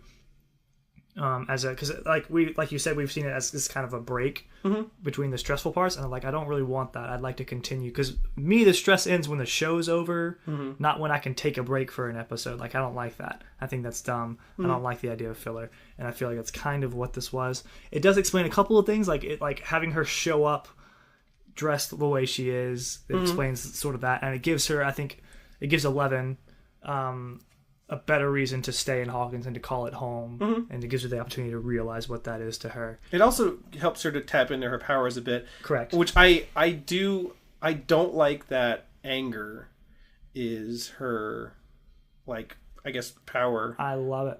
It's like watching The Waterboy all over again. The Waterboy. Is that the Adam Sandler movie? Yeah, bro. I haven't seen that in a long time. I don't remember that one that much. So it's when he gets real angry because he visualizes his enemies, or he visualizes people that make fun of him, so he visualizes and then he attacks. And so you get to see throughout the movie various people doing ridiculous things. What's the sitch, Wade? That's my phone. I'm so sorry. I'm so unprofessional. Let me put that on. Anyway, just in that movie, he visualizes everything that bothers him, and then he attacks. That's how he can do so well in football. Interesting. And so, yeah. I don't know. It felt very more Super Saiyan than anything, but I thought it was gonna be like an X-Men type thing where or Hulk. I thought it was gonna be like an X-Men type thing where she originally uses anger, but then discovers that like the real reason she was able to do what she did in the past was because of her like strong love. That could be. I mean, maybe we'll do that, and maybe it'll turn out to be more like a Prince Zuko thing. Yeah, because Kali mentioned that. The reason she was able to, kill the Demogorgon in season 1 and those kinds of things was that because she was angry. But I was like, but in those situations, she was also protecting Mike. Yes. So I was like, I don't know. It could be either way. But I think there's a lot of things that can you can make an analogy to, and that would be, like I said, Prince Zuko. When to be an effective firebender, you have to have some kind of passion, something burning inside of you, something pushing you. And for the first 2 seasons of that, it was finding the Avatar and restoring his pride. Yeah. But he didn't have that anymore when he accepted that he was going to teach the Avatar Yes. to firebend and to defeat his father. Yeah. And there's this episode where he just couldn't firebend anymore. Mm-hmm. And so they had to go find the dragons and learn from dragons how to firebend stuff, which is really cool. And he just sort of got his new purpose and new passion. And then also Monsters, Inc., when originally the first thing that they're trying to do is they're trying to get kids to scream. And that gives them power. And then they learn that having the kids like them and laugh gives them exponentially more power. And so I think it may turn into that. It may turn from, hey, you can do really well when you're really angry, or you can do amazing crap when you're defending the people that you love and care about. So I can see that there may be happening. more of a season 3, season 4 type thing. I think the Duffer Brothers. I think the Duffer Brothers were kind of thinking that this would probably go about 5 seasons or something like that to kind of wrap up. Yeah, hopefully so. Because I mean, like, there's still plenty of questions. There's still plenty of questions. But what I mean is, like, they want there to be a definite ending. And there should be. Yeah, as opposed to this like being like Supernatural and getting like 15, 20 seasons or something. No thanks. Goodness. Just stop it. Yeah. just tell a story and end it. Yeah. But it makes me think of like how far we're gonna have to go, because at this point, Steve's going into college.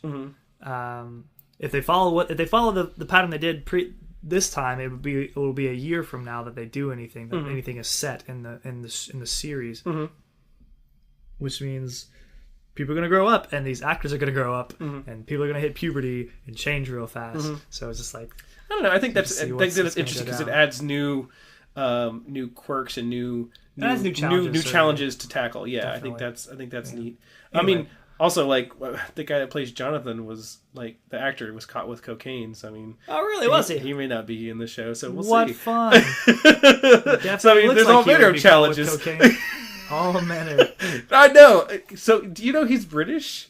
Oh, really? He's British. And I was like... 11. Yeah, so is 11. But it was... And Dacre, Billy, is New Zealand, so he's got a New Zealand accent. He's the Power Rangers from New Zealand. Yes. I did not know that. Yeah, no, he is. That's awesome. And so, like all these people have these American accents in this. But no, it was interesting because when I saw he had a British accent, I was like, I know what he reminds me of. He reminds me of the Beatles. I was like, he looks like a fifth Beatle to me. So I was like, oh, this makes sense. Jonathan. Jonathan, yeah. Yeah, I can see that. With the camera and everything. So anyway, moving onward. Yes. We're past episode 7, and we're on to the last 2 episodes, episode 8 and 9. I don't know if I'm going to make a whole lot of distinction between these 2 episodes because they happen... Everything sort of wraps up. They all kind of come together, 6, 7, 8. This is the episode that starts with all the Demogorgons getting into the lab, and Hopper's like, we gotta get out of here. And so they run out of the lab, and Hopper's about to follow some of the group, and Owen's like, nah, bro, we gotta go this way. And so he goes that way, which is good, because that means they get to the stairs while all the other people die in the elevator. They get Will... They sedate Will. Yes. Because they realize that Will can spy on them and track them. Right, this is the point where they realize that. Right, yeah. I mentioned after the spy episode 6. Yeah, but this is the episode where they really realize that. So they knock him out. Who's all there? We've got a Mike, Hopper, we've got Will, Hopper, Joyce, got Will, Joyce, got Bob, Owens, Bob, and so they're all running around. They get into scientists are getting murdered all around them. Yes. They get into like a security booth basically where they can see everything. Yes. And power goes out. Yep. Meanwhile, outside of the gate, our heroes, Jonathan and Nancy, are reunited with the rest of the heroes, Steve, Dustin, Lucas, Maxine, and... Nope, that's it. Yep. Dustin, Maxine, Lucas, Steve, just the 4. So that's the 6 of them outside. So 4 plus the 2 of them. And they head back to Will's... No, actually, not yet. They're at the lab. They're just at the lab, in the front gate. They're trying to get the gate open. Yeah, and the gate's locked in because everything's on lockdown. Yep. This is when we realize that in order to get out of there, we need to turn the lights back on because all the doors are in fail-safe mode, so they're locked shut and they will not open if there's no power. But it can't just be the power turns on. It has to be. It has to be the power has to come reset, on, and they have to reboot the computer, reset the systems. Yes. And so the only person there that knows BASIC, which is the coding language, the coding language that makes the computer system work, or that the computer system functions on, is Bob. I'm like, all right, Bob, time to die. Let's do it! Yeah. So this is the most upsetting thing that happens in this whole season. I don't care about your opinions. It is. Oh, thanks. Bob takes a gun and a flashlight and goes by himself to reset the breakers and reboot the computers, which I'm like, couldn't anyone have gone with him? But I mean, Hopper wouldn't want to leave the kids. Yeah, I understand. I kind of wanted Hopper to go with him, but I understand Hopper wanted to stay with the kids and Joyce. I get that. So he goes down there. He manages to do it. He turns the breakers back on. He reboots the computer. I liked Owens helping him in the room. Yes, that was great. Owen being the man in the chair was really cool. That was very helpful, and it was able to and it helped Bob kind of move the Demogorgons by setting off sprinklers across the other side of the building and make the sound attract them and things like that. Okay, we'll get there. So he sets off the sprinklers to get one of the Demogorgons who's on its way to him to sort of backtrack and go look into something else. And so then he busts out, and Owen's guiding him back to the front, which was cool, good of him. I still wasn't fully trusting him yet. Yeah. But I was like, okay, cool, I guess. And so he gets him to hide into a closet to avoid getting found by a Demogorgon. And there's a very tense moment where the Demogorgon almost finds him but doesn't, keeps walking down the hallway. He gets out of the closet and drops a broom like a moron. Yep. I feel like he would have been smarter than that. Yes. But he drops a broom like a moron. He gets the Demogorgon's attention. He breaks on into a run. He gets out of the hallway into the lobby. Yep. Which at this point, this is Hopper and the kids and Joyce have gotten out of the building. They've gone through this lobby and they've gone through the doors. But Joyce has decided to wait in the lobby for Bob. Yes. Bob, running down this hallway, gets away from the Demogorgon, closes the door, and then just turns around lovingly to look at Joyce. We're all real quiet and still, and looks at Joyce. And I'm like, that would not happen. You have so much adrenaline running through your system. Yes. You're about to die. You get through this door, you close it, you say, hey, I think I know who you are, and you grab her and you run out of there. Yeah. If you even do that. Yes. You probably don't even remember who she is. You run past her, you get out of this building. Yes. You should be the only one that survives. Yes. Yet, they stop and look at each other like they're going to laugh and be like, haha, man, great, we got out of there. Whoosh. How great was that? Glad everything's been taken care of already. Right. Oh, man, I like you. And then he gets eaten by a Demogorgon. It just jumps on him. Yeah. Not the one he ran away from, a different one. Just jumps on him, and slow motion, she's like, ah! Meanwhile, Hopper comes back in, shoots at it. It does nothing because we've established that shooting them does nothing, literally. Although it can kill them, I guess you just got to be really good, and it has to be at the end of the season. I don't know. No, I don't think he actually killed any of them, did he? With the gun? Yeah. When? Whenever he and 11 go down in season... he was just shooting them off the thing. He wasn't actually killing them. I thought that was just the Force knocking them off the elevator. Yes, but not even he shooting them in there, it didn't move them. I thought it moved him, but it wasn't enough to hurt it. No, it was stuck on top of him. Yeah. And he shot at it, and it was just kind of like... I'm just he was shooting this guy. I don't know. Shooting a machine gun instead of a shotgun. I don't know. Right, but that's the same gun he uses when he's in the elevator with her at first. He shoots that first. When he runs out of that clip, then he pulls out the shotgun. Yeah, I watched it. I watched it yesterday. I'm still so upset. Anyway, it is really weird. Yeah, I don't know. It is strange. Yes, and I took it to mean he actually did kill the ones that were on the elevator. At the very least, if he knocked them off, shot them, they probably died, because 11 killed one throwing it through a window. Yeah. So.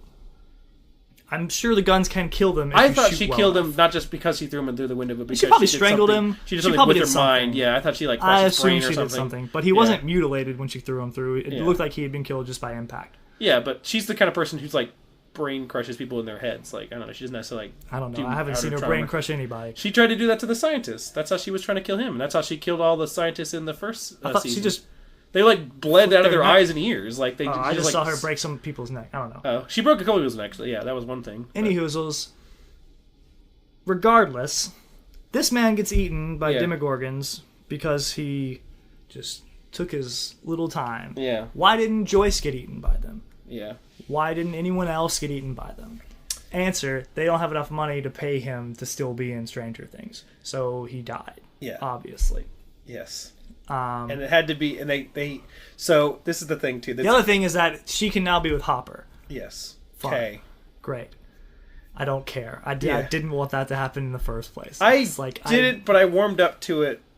Now that he's dead, yeah. No, I mean, I was warming up to it before Bob was dead because I knew Bob was going to leave the picture somehow. I was hoping that Bob was going to die. I was hoping that Bob was going to move away, and like understand that this wasn't. Yeah, for now him. thinking back, I wish he would have. Yeah, I was hoping Bob but was. had he moved away before this, Hopper would have died already, and all these things would have happened. Well, because Bob finds Hopper. That's true, I guess, but I mean, it is true. They could have figured anything else out. You know what I mean? Like the writers could have done something, but no. My thing was so in Beyond Stranger Things, they talked about killing Bob, and they talked about how when they created the character Bob, they knew they were going to kill him off. Yeah. They didn't know when, but they knew they were going to kill him off. People in Hawkins. They were going to kill off. They were going to kill off Bob at some point. Well, the problem was that they were kind of writing. They were going to kind of write Bob like rather dull.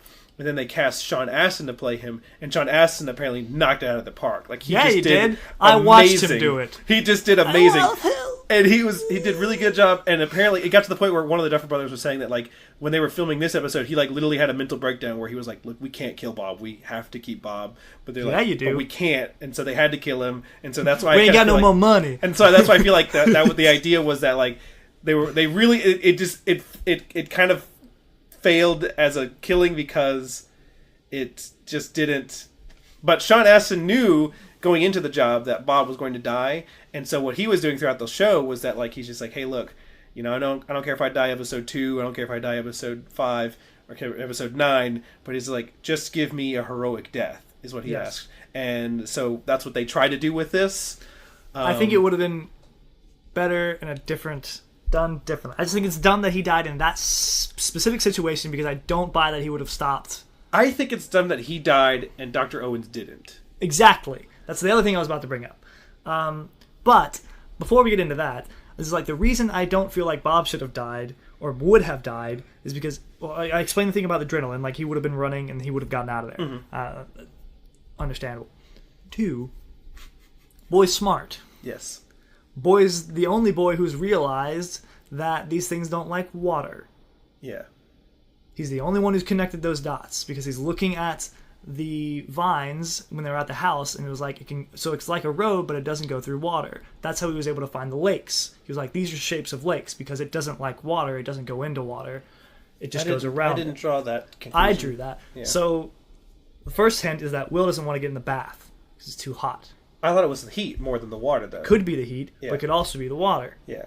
Then when he said it goes around water, I was like, okay, so this thing doesn't like water. Mm-hmm. And it is probably just because it. Well, it can't be the heat thing because eventually water will be cold and it'll be fine. Yeah. But then my thing also is it like, do we see the water hurting the Demogorgons? No, but in my thought process is that it must in some way deter them. Mm-hmm. And so when they turn the sprinklers on, it kind of just looks like it's a distraction. Yeah.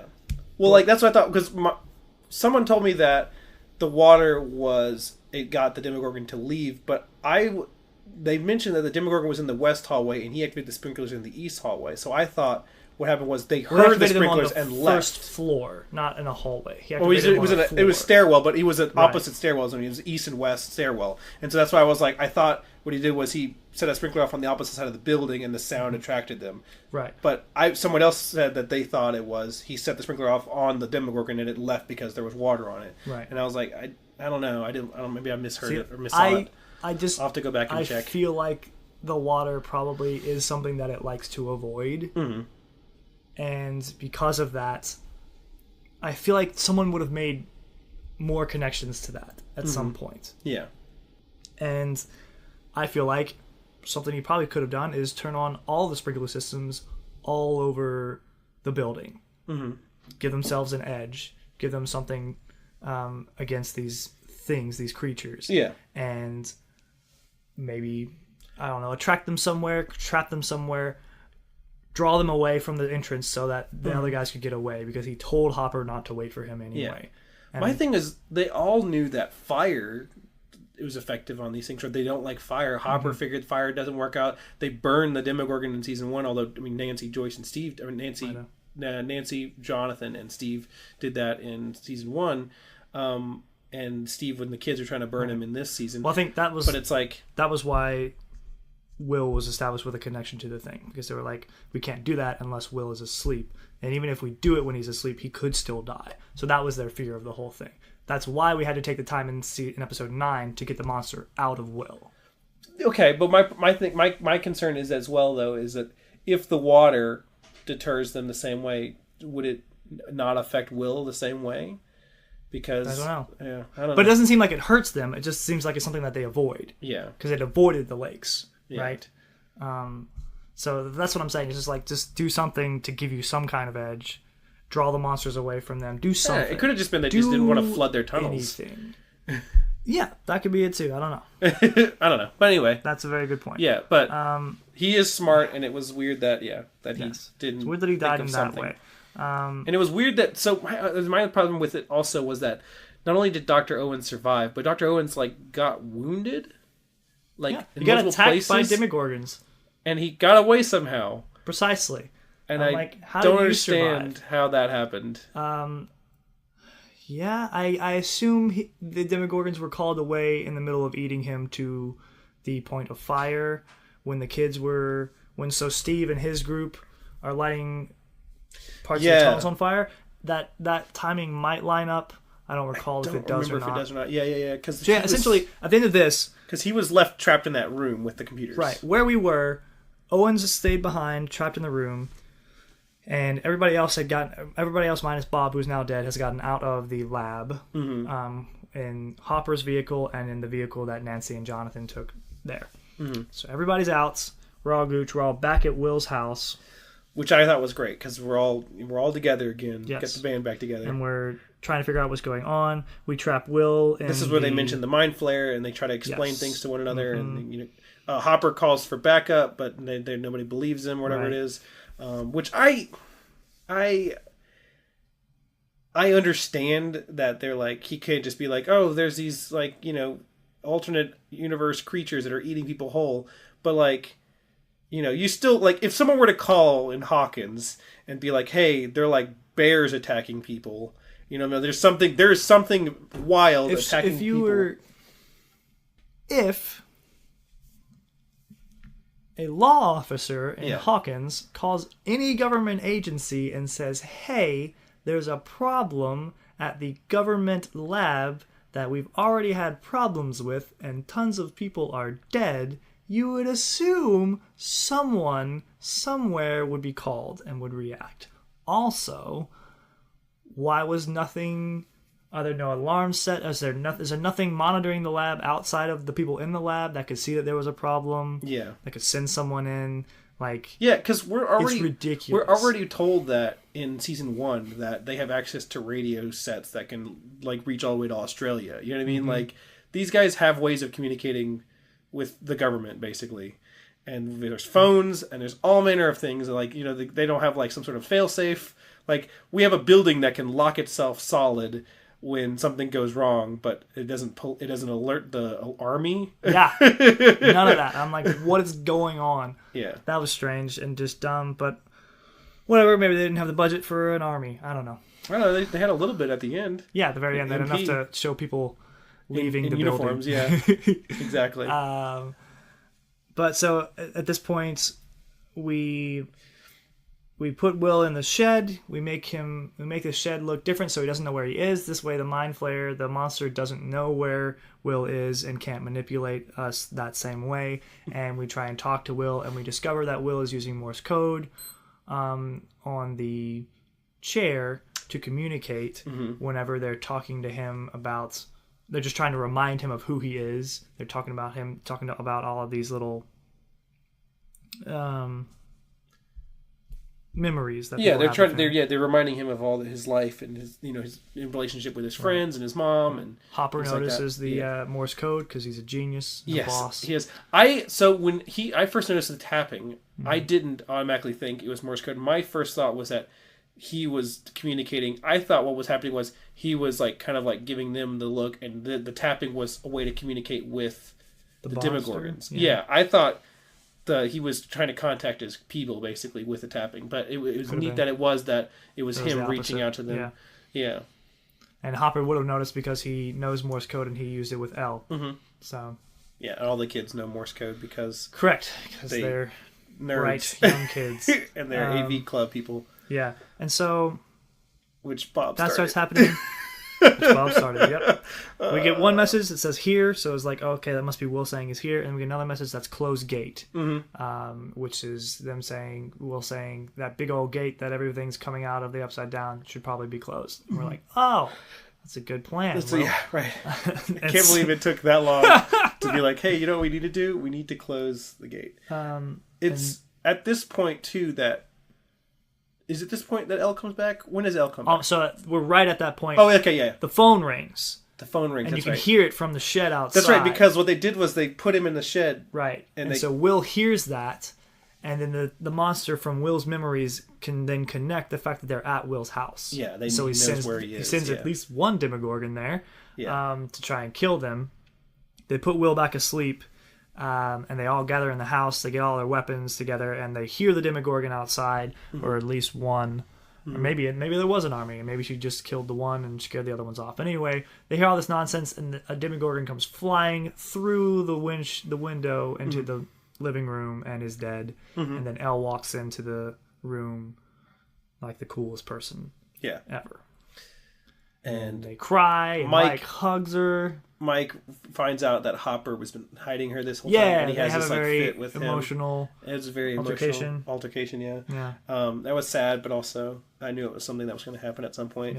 Because again, it's very much that like I like that the characters that we follow in this show they're flawed. Like they do have those situations where it's like Mike has a problem with Hopper because of what he did, and Elle had a problem with Hopper because of what he did. But Hopper is like he did what he did because he was trying to help her and protect her and things like that. And so it's just that they just don't understand, and it's tough. But it was good. It was a good feeling. Yeah. And this is the point where they come to all the band's back together and they make their plan. It's when we get to see Elle be mean to Maxine again. Yep. Not even acknowledge her existence. But this is... I like that Steve's he's on board at this point. Like he's all in at this point with the spike bat with them and Nancy. I mean, he's been all in.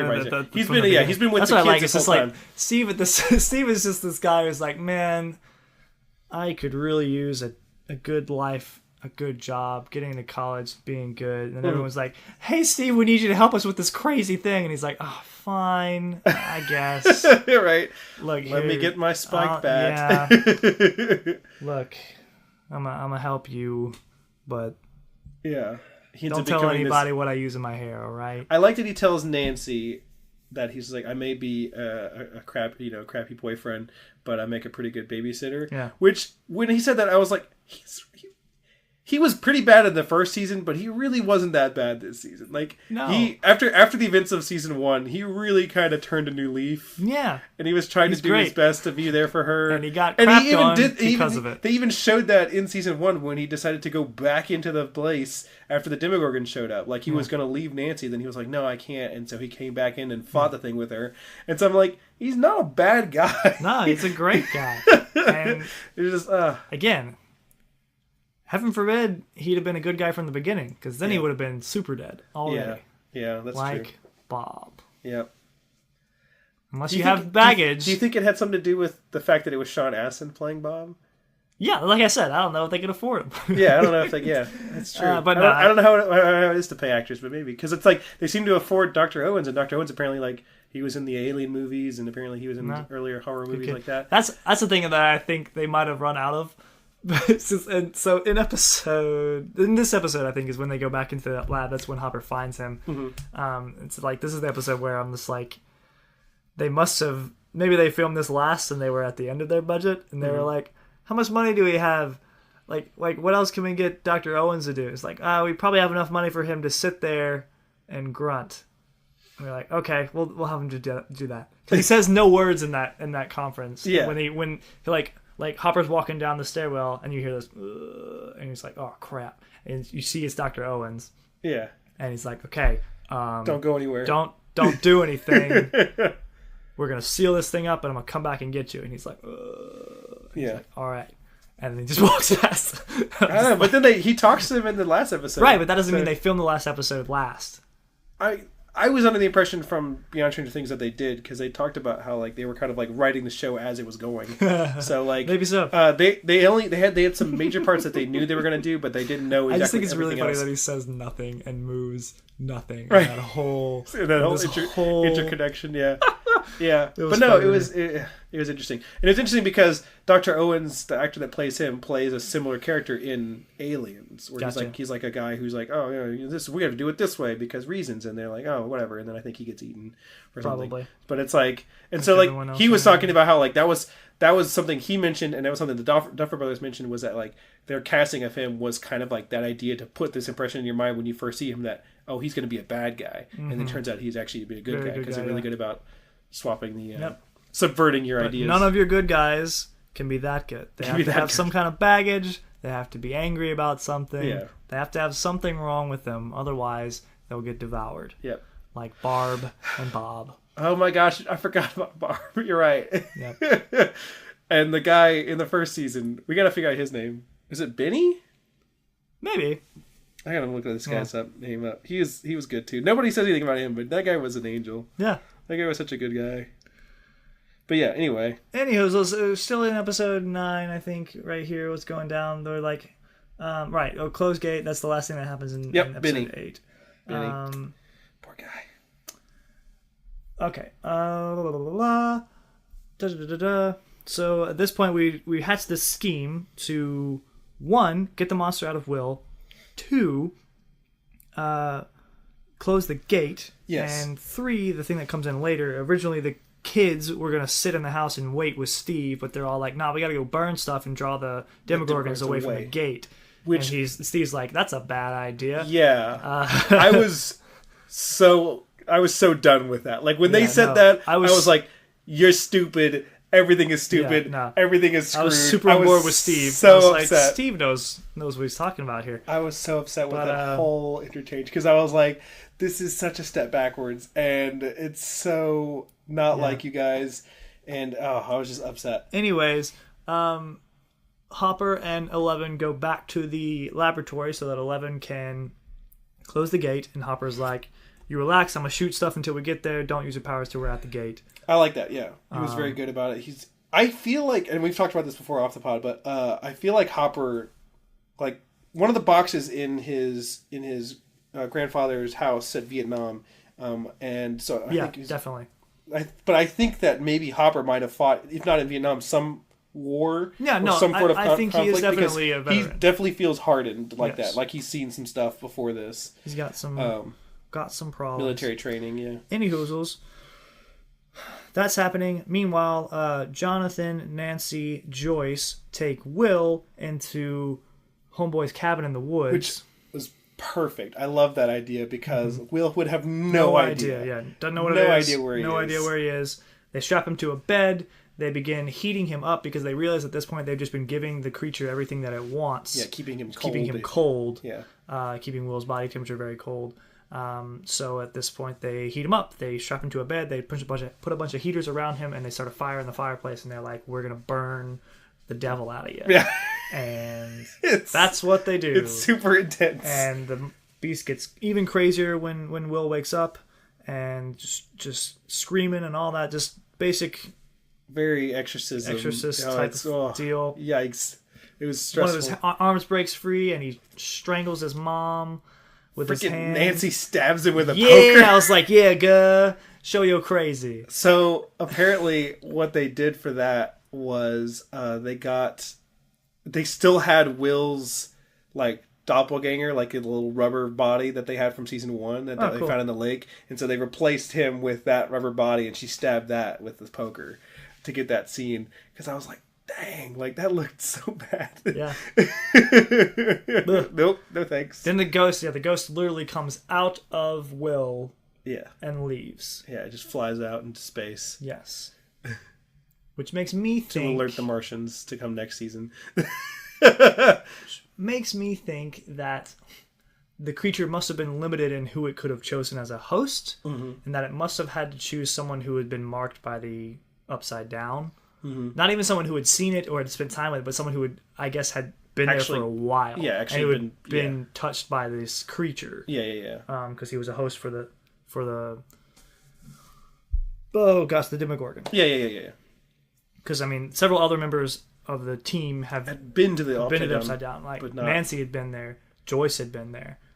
Did Nancy go to the Upside Down? Yes, I was just reading that in some of the breakdowns. There's a moment where her and I think Jonathan, they see the dead deer, and they see the creature grab the deer and pull it off in the woods, and she discovers a tree with an opening. Yeah, she goes inside of it. She sees the monster eating the deer, and the end of that episode is the monster realizing she's there, and then she's trying to get out, and she eventually finds another opening or the same opening or whatever, and crawls back out. Yeah, and it's a very tense moment. Yes, but she's been to the Upside Down. Did they ever? Who finds Barb's body? Is it Hopper and Joyce? No, I think it is Hopper and Joyce. I think it's whoever finds Will is the one who sees Barb. Although 11 also sees Barb. She has a vision of it. And she sees Barb dead and covered in vines in her little black water mined place. Happens in season 1. Yeah, I forget what they call that. The void or something like that. I don't know. Like that. Yeah. Anyway. Individuals. So I really liked the exorcism. I thought that was neat. I did not like the kids' idea of burning, going back into the tunnels and burning the thing. I also did not like Billy showing up and just beating the tar out of Steve. Yeah. Gosh, because I was like... He had it for a bit. Steve was good. Yeah. But then he hit him with a plate. Billy hit him with a plate. Which, and I was like, fun fact, apparently, the plate that he got hit with was a breakaway plate, but apparently he hit him wrong with it, and it didn't break the way it was supposed to, and it actually really hurt the actor, and they kept that in the scene. Like that one, the one that you hit, the one you see in the show is him literally getting hit with a plate, basically, just hurts real bad. Poor guy. And I'm like, oh man, poor actor. And then they're like, oh, it was worth it. It made the scene look very, very good. Yeah. So, but I was just like, goodness gracious. He got beat up, and then which point? And then just before that, though. There's that weird scene with Billy and the mom. Yes! I love that scene so much. It's so freaking funny. I love the scene, too, because they do a side-by-side comparison in Beyond Stranger Things of the cover of the novel that she's reading and Dacre in his outfit. Mm-hmm. And it's almost like they drew him in that book. Because he'd been preparing for a date the whole night. So when he shows up, he's just looking like he wants to get laid. And and the mom. And she had just come out the bath, reading her romance novel. Yeah, no, it was an interesting scene. This woman was acting like a schoolgirl around this boy. Yeah. And I was like, woman, this man is 17. Right? I was like, this man's a minor. Back off. Calm down. But this also, this episode or before, when we get Billy's background and we see Billy's dad. Yeah. Who was see him trash can of a human being. Yeah. Garbage person. Yeah. And we see Billy cry, which is nuts. It is nuts. And it's interesting because I struggle with that scene because part of me was like, well, you see how strong Billy is. You see him working out and all these different things at his house and all these different things. You see him beating up people and knocking down Steve and stuff like that. But when he comes to his dad actually looks like not as intimidating. His dad looks skinnier and not as swole or muscular as Dacre, but it's the fact that it is his dad that he has this power over him, and it's the whole concept of raising someone. Yeah, and even if they're stronger than you, you have this hold over them. Yeah, it's the same concept as with Elle. Yeah, it was very good. It was a very good thing. It was one of those things that's to me it didn't what's the word? I guess make up. It did not excuse his behavior. It did not excuse his behavior. It explained it. Yes, but it did explain it, which I thought was interesting. Very good. Yeah, I was happy to see that. Gosh, I was hoping in some way that he would get drawn into this nonsense and he would see a Demogorgon or something. But I was kind of hoping that they even took care of that. That I even put the Demogorgon in the freezer. Yeah, so that I kind of hoped that he was going to get eaten, but I wasn't hoping that. I was hoping maybe like Steve, he would have some kind of moment of oh crap, there are things more important in this life than myself.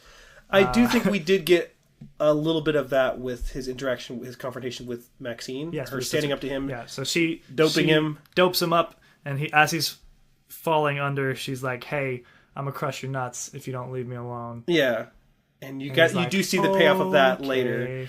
In that, like, and then she uses his dad's trick to get him to say that he understands. Yeah, which was honestly hurtful. Yeah, it honestly made me feel for him a little bit, but I am interested to see how that dynamic changes in season 3. I'm wondering, because I like you said, I do kind of think it'll take a little bit more redemption than Steve, but I would like to see a redemptive arc for Dake. We'll see if they can still afford him after all of his Power Ranger fame, David. I don't know, man. He might get too big. They might be too busy being the Red Ranger. Right, they might have to do too many more movies with him. I don't know. But yeah, no, I like this guy a lot. I like this actor a lot. The actor's really good. He's good, and it was neat to see his range. Yes, of him playing a good guy and then playing this awful human being. Yes, indeed. Any hoozles? So yeah, Shadow Monster's out of Will. This guy beat up Steve, so the kids just kidnap Steve and take one of the cars. They take Billy's car, I think, out to the field, and Steve, this whole time, once he wakes up, he freaks out. I love that. It was so funny. Love that scene too, because it's like he's like, no, this is so not what he said. Like he's just like, you guys, the literal there's opposite. A child driving this fast car with a box taped to her foot. Like I was so stressed out. I was like, you guys are stupid. You're gonna get all 5 of you killed in a car accident. Yeah. While these other people are actually and poor solving Steve the problem. is just along for the ride. I'm just like, this is stupid, guys. Yep. Oh my gosh. Any hoozles. They get to the place. He's awake, and they get into the root system, and they start burning stuff. And Steve's just like, all right, well, if you're gonna go down there, I'm going down there with you because I can't let you die, but you're gonna be idiots about it. So whatever. Yeah. So that was cool because like when they got there, basically they were like, oh, I think it got to the point where they were like, when they got there, they were like, oh, you can sit in the car and whatever, and we'll handle this. And he was just like, no. If you're gonna bring me out here, negative, I'm going to take you down there. Yeah, exactly. And so that was very cool of him. And honestly, he was that was so beast. Like when you see him in the handkerchief and the goggles and everything, like. I was excited. Like I thought this was really cool. He's great. I love his character. Yeah. But yeah, he leads the kids. They set the fire. It pulls the Demogorgons for a bit, and so they start running. They have the first Demogorgon that shows up is Dart.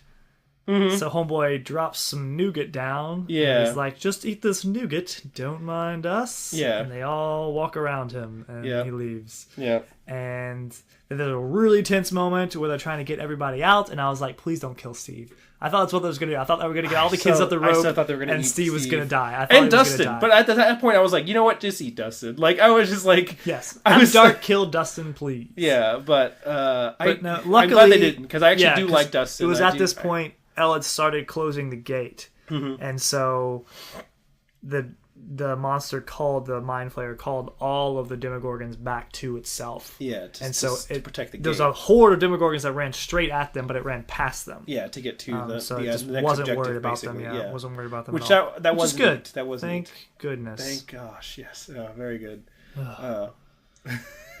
Jesus, we get Steve another season. Very good. Yeah, and we get this really cool scene where Hopper's shooting Demogorgons off this elevator at the gate. Yes.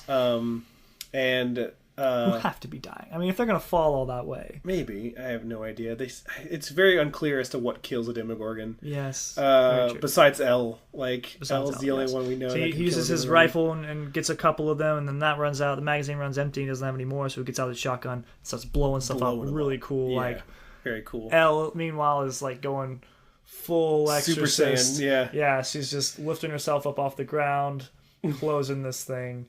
Which is funny. And we get to see the beast itself, like, looking at us through the gate. I thought it was actually going to come. It did start coming out. No, but I thought what was going to happen was it was actually going to poke its head through, and she would close the gate on its head. But it didn't. It stayed on the other side. No, and so she was just... It reached out this little tendril of smoke, and she just started disintegrating that while simultaneously closing the gate, which was cool. Which was very cool. Yeah, it was a very cool effect. It was interesting in the Beyond Stranger Things, they talk about that scene and how the actress that played the actress that played 11 got really nauseous because she was like on a wire while on an elevator up really high and stuff like that, and so like it's just like all this jostling and shaking and stuff, and Imagine. she really got really nauseous, and they had to like cut the scene a couple of times because she was like really gonna like throw up. But it was neat, and also the things they do for our entertainment, right? Exactly. It was really funny, and there was something else with Steve. I can't remember what it was, but I was gonna say with Dustin was they mentioned in the Beyond Streams things that Dustin was the first kid they hired. Like when they saw that, they showed the audition tapes for all the kids, and they were like, when they saw Dustin's audition, they were like, definitely him, like that one for sure. So I thought that was really funny because he's perfect in this. Yeah, he is. They mentioned his purr too. He does it purr throughout the show. Yeah. I can't do it, but I've seen it, and it's really good. It's too good. Steve's just like, don't do that. I love Steve. But yeah, she closed the gate, saves the day. Yep. Once again, the day is saved. Thanks to 11. Yes. Specifically. Again, yes. No one else. And no one else. So maybe Hopper. Yeah, maybe Hopper, maybe Steve. Yeah. But yeah, no, that was really, really cool. They close that up, and then they have the dance. The dance, yes. The dance. Which was one of the things that the Duffer Brothers said that was definitely something they were going to do. Yeah, that was their end point. They were like, we have to get to here. Yeah, we have to get there, yeah. Mm-hmm. And so they knew that was the episode they were going to get to. They were not originally going to do the kiss with Mike and Elle, I think. Or, yes. Or Lucas and Max. One of those couples wasn't originally going to have a kiss, but then they decided to go ahead and do a kiss for both of them, which I thought was interesting. It was kind of neat and cute and adorable. The dance was cool. Dustin was cool. I really liked Nancy. Nancy was super sweet. She did one good thing. Yeah, she did one good thing. That was cool. So you know how in the first season I was really rooting for Nancy and Jonathan. In the second season, by the end of it, I was just like, you know what? I'm over this. I was so over it. Like, I was so done. I agree. I was too. It's just like, Steve, you go to college. You find you a nice college girl. Right, yeah. You figure it out. You do you, man. You become a Power Ranger or something. I don't know. You and Billy. Gosh. But yeah, that I think was fine. And then, the last scene, it pulls out of the gym where they're having the dance, and it starts to turn. I'm like, oh no, here it goes. We're going upside down. Everything's going upside down. David is going upside down.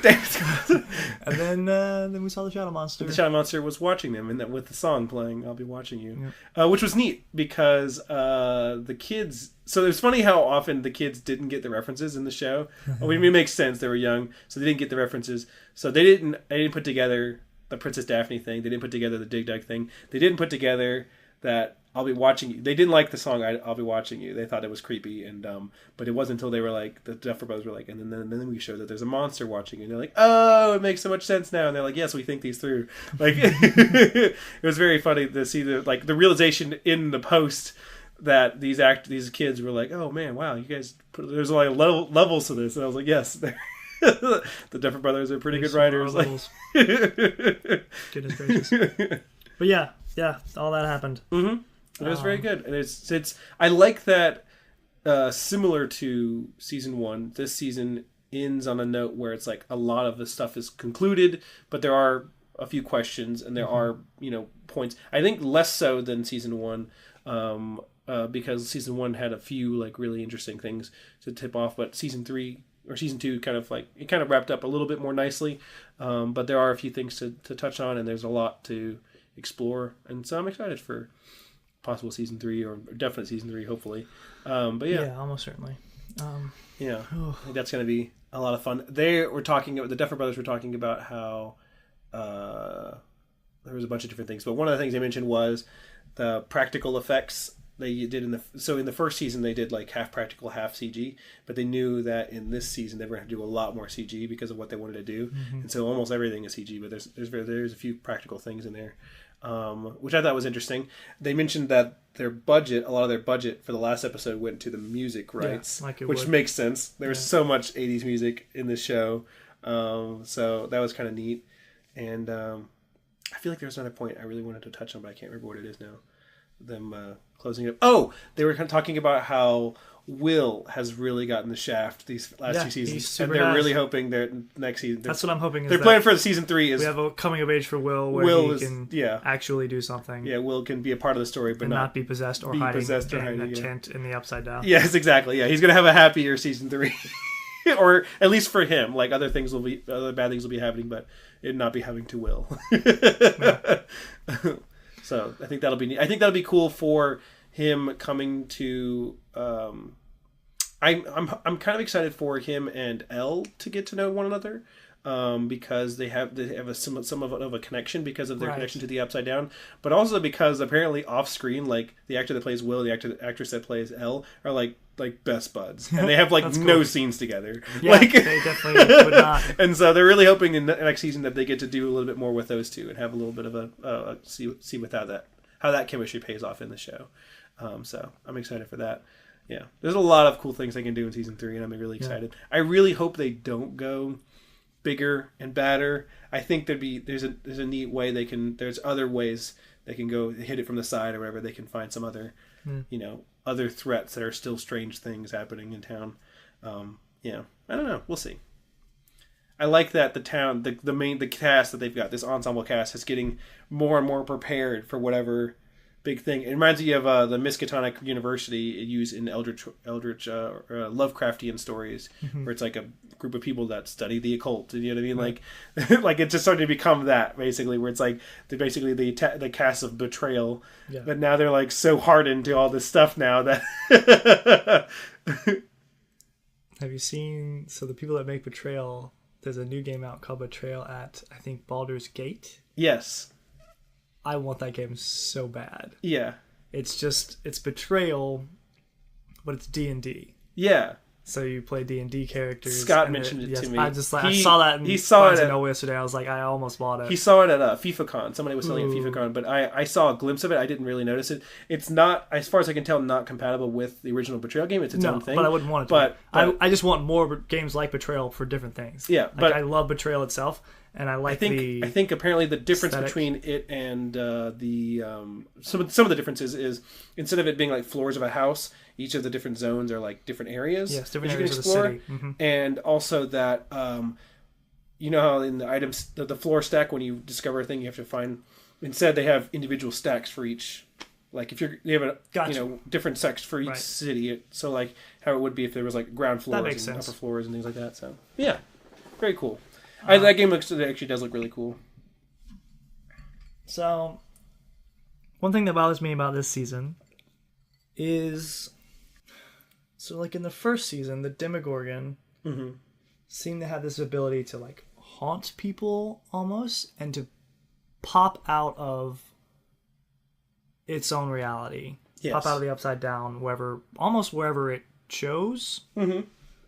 And nothing here has this ability that we see. It seems like everything in season 2 is locked away in the Upside Down and can only come here by growing through this gate. Mm-hmm. Which bothered me because part of the problem in the first season and part of what made it so terrifying is that this thing could open up in different places and just come through. We only see a glimpse of that in episode 2 of this season when Elle leaves the Upside Down. I think that's something that they'll touch on later, because I think one of the things it seems to me like it could be an ability of a higher level Gorgon. That's what to say. It felt like it was because that was a full grown Demogorgon, and these ones are still like little demi-dogs. Which I get and I understand, but I think thinking back to that, I'm just like, why wouldn't the Shadow Monster also have this ability? It doesn't seem like the Shadow Monster. It seems like the Shadow Monster is kind of more the one that calls the shots, and it really seems to only have most of its power on the Upside Down. Like, it doesn't seem to have a whole lot of sway when it comes to the world. I think it's limited by its abilities, but it uses the Demogorgons to do its bidding. It's still unclear, and I think that's the way thinking about it now, and what you were saying is that what it could be is like, because it doesn't actually have a tangible. Like it doesn't. It's like Ghost. What it seems to be doing is it like what Dustin was trying to explain is that it doesn't remember where it's from, right? It doesn't remember what race it is. It's just it thinks it's the best thing ever. Mm-hmm. So it takes over other beings and tries to kill everything. Right? Yeah. So what I'm thinking is that this shadow monster might be a different race or being altogether from the Demogorgons and the Vine monsters. Yeah, and it's just it's just using them. Yeah. So that would explain to me why it does not have an innate ability to travel through the upside down into our plane, but the higher level Demogorgons do, which is why it might have been trying to have them come in and eat people so they could grow and become better, and that way they could break through the thing. But we also get so if that were true,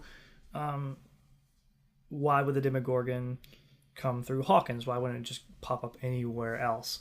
Because there's also this thought that Elle is the one who opened the gate. Yes. So she allowed this thing in. But when we clearly saw that the Demogorgon from the first season could open quote-unquote gates itself. A theory that was presented on Game Theory and in a few other places online was that the Upside Down is an alternate world, where like a parallel world, in the sense that it parallels a lot of what goes on here, and the Demogorgon that 11 fought was like her doppelganger, like it was her. Gotcha. It was her whatever, I guess. And I don't know if I believe that. It was her nobody. Yeah, whatever. And so, and then a lot of people were saying that maybe that's why it has that connection to her. And it had that feeling of whatever. I don't know if that's true. That's unclear still, I think. But I don't know. That we definitely know that one is dead. I like the idea that in this alternate universe, the Demogorgons seem to be. I do like the idea that they are a different race than this Shadow Beast. And the Shadow Beast's power is to create these like connections with its mind. It can just possess these different things, and so it's just possessed the Demogorgons basically. So, but yeah. They're not bad guys. They just got rows of teeth. Coming through their face. Yeah. Which could then explain also why Homeboy was able to have some type of impression on Dustin and Dart. Yeah. Would further explain that. The fact that it has its own consciousness, it's just being overridden by the shadow thing. Okay. Mm-hmm. We've talked for nearly 2.5 hours. All right. Sorry, listeners. It's been a long one. Yep. A lot to say about this show. Yeah. Love this show. It's good. I love Hopper. I love Steve. I love Bob. I'm sad he's dead. You know that already. You listened to it. Yep. I like them all. I like Max. I like her relationship with Lucas. I'm excited to see how that ends up. I'm really excited to see if Billy will get a redemption arc. I'm really excited to see if more gates will open up. Maybe the Demogorgons start to grow and start to gain that ability and start to come across on their own way. But I don't know. I feel like part of it's going to have to happen. There's going to have to be some other experiment or some other thing from this side, because it feels like it's kind of a two-way streak, like a two-way street in that like it wasn't, the gate didn't open until Elle made connection with the Demogorgon mentally, basically. Like, they both kind of reached to one another when she first started discovering her powers, basically. And so I felt like it was kind of like a... once the gate was open, it was like there was like a kind of a membrane, or if anything, like a soft way for things to come through and back. So maybe they end up just growing in power on the other side, and they find their way through on their own. But maybe so. I don't know. We'll see. I'm excited to see. I think maybe they'll go the route of having 11 have connection to the thing as well. Mm-hmm. Having a problem there. Maybe she tries to find it with her little telepathy thing that she does, and it sees her, connects with her. Maybe she's the one it's watching when at the end of it. Yeah, not just the town, but her specifically. Her specifically. Yeah, there may be some unfinished business with 11. Because it could, it watched 11 close the gate. It knows that she's the one that has the power to close it. Probably knows that she's the one who opened it. Yeah. And it's probably looking for a way back in through her. That's interesting. Yeah, I don't know. See. Anywho, I'm excited. Excited for the next season. What we talked earlier about the idea that they could leave Hawkins. Do you think they'll do that? Do you think they'll kind of branch out a little bit? I think they will. I think they'll do something. I don't know if they'll leave Hawkins. I don't know if all the strange things will leave Hawkins, or if we'll leave it again for a time to try and get more backstory on somebody. I do kind of like the idea that when you mentioned all the gates and things like that all over the country, I think that's kind of neat for a season 5 type thing. Like it gets big enough to that point. But I hope it doesn't do that right away, season 3. Right but we'll see, because I feel like that's a hard act to follow. I think without but we'll see. I'm excited. I think there's a lot of really cool things they can do with this, and if nothing else, just to see the characters grow and overcome this trauma they've dealt with, it will be really neat. Yeah. So yeah. Whew. All right, guys. Any hoozles. Talk to us. Let us know what you think about Stranger Things, and if you liked it, who you liked. If you also liked Steve. If you're also sad that Bob is gone. Who's your favorite ship? Like, what are your ships for the show? Who do you ship? A lot of people shipping Joyce and Hopper. Dustin and Dart. Dustin and Dart. Oh gosh. Yeah. Yeah. Let us know all these things. You can reach us at TNYK Pod on Twitter. We're also on Those Nerds You Know on Facebook and YouTube. We're also at thosenerdsyouknowpod at gmail.com. You can reach us out there and email us there. And find us on iTunes. Find us on Podbean. Give us a review. Like, comment, subscribe. Do all those things. Tell a friend. Yep. Yeah. Whew. Thank you guys very much for listening. That's it. I'm Ethan. And I'm David. We are Those Nerds You Know. Bye!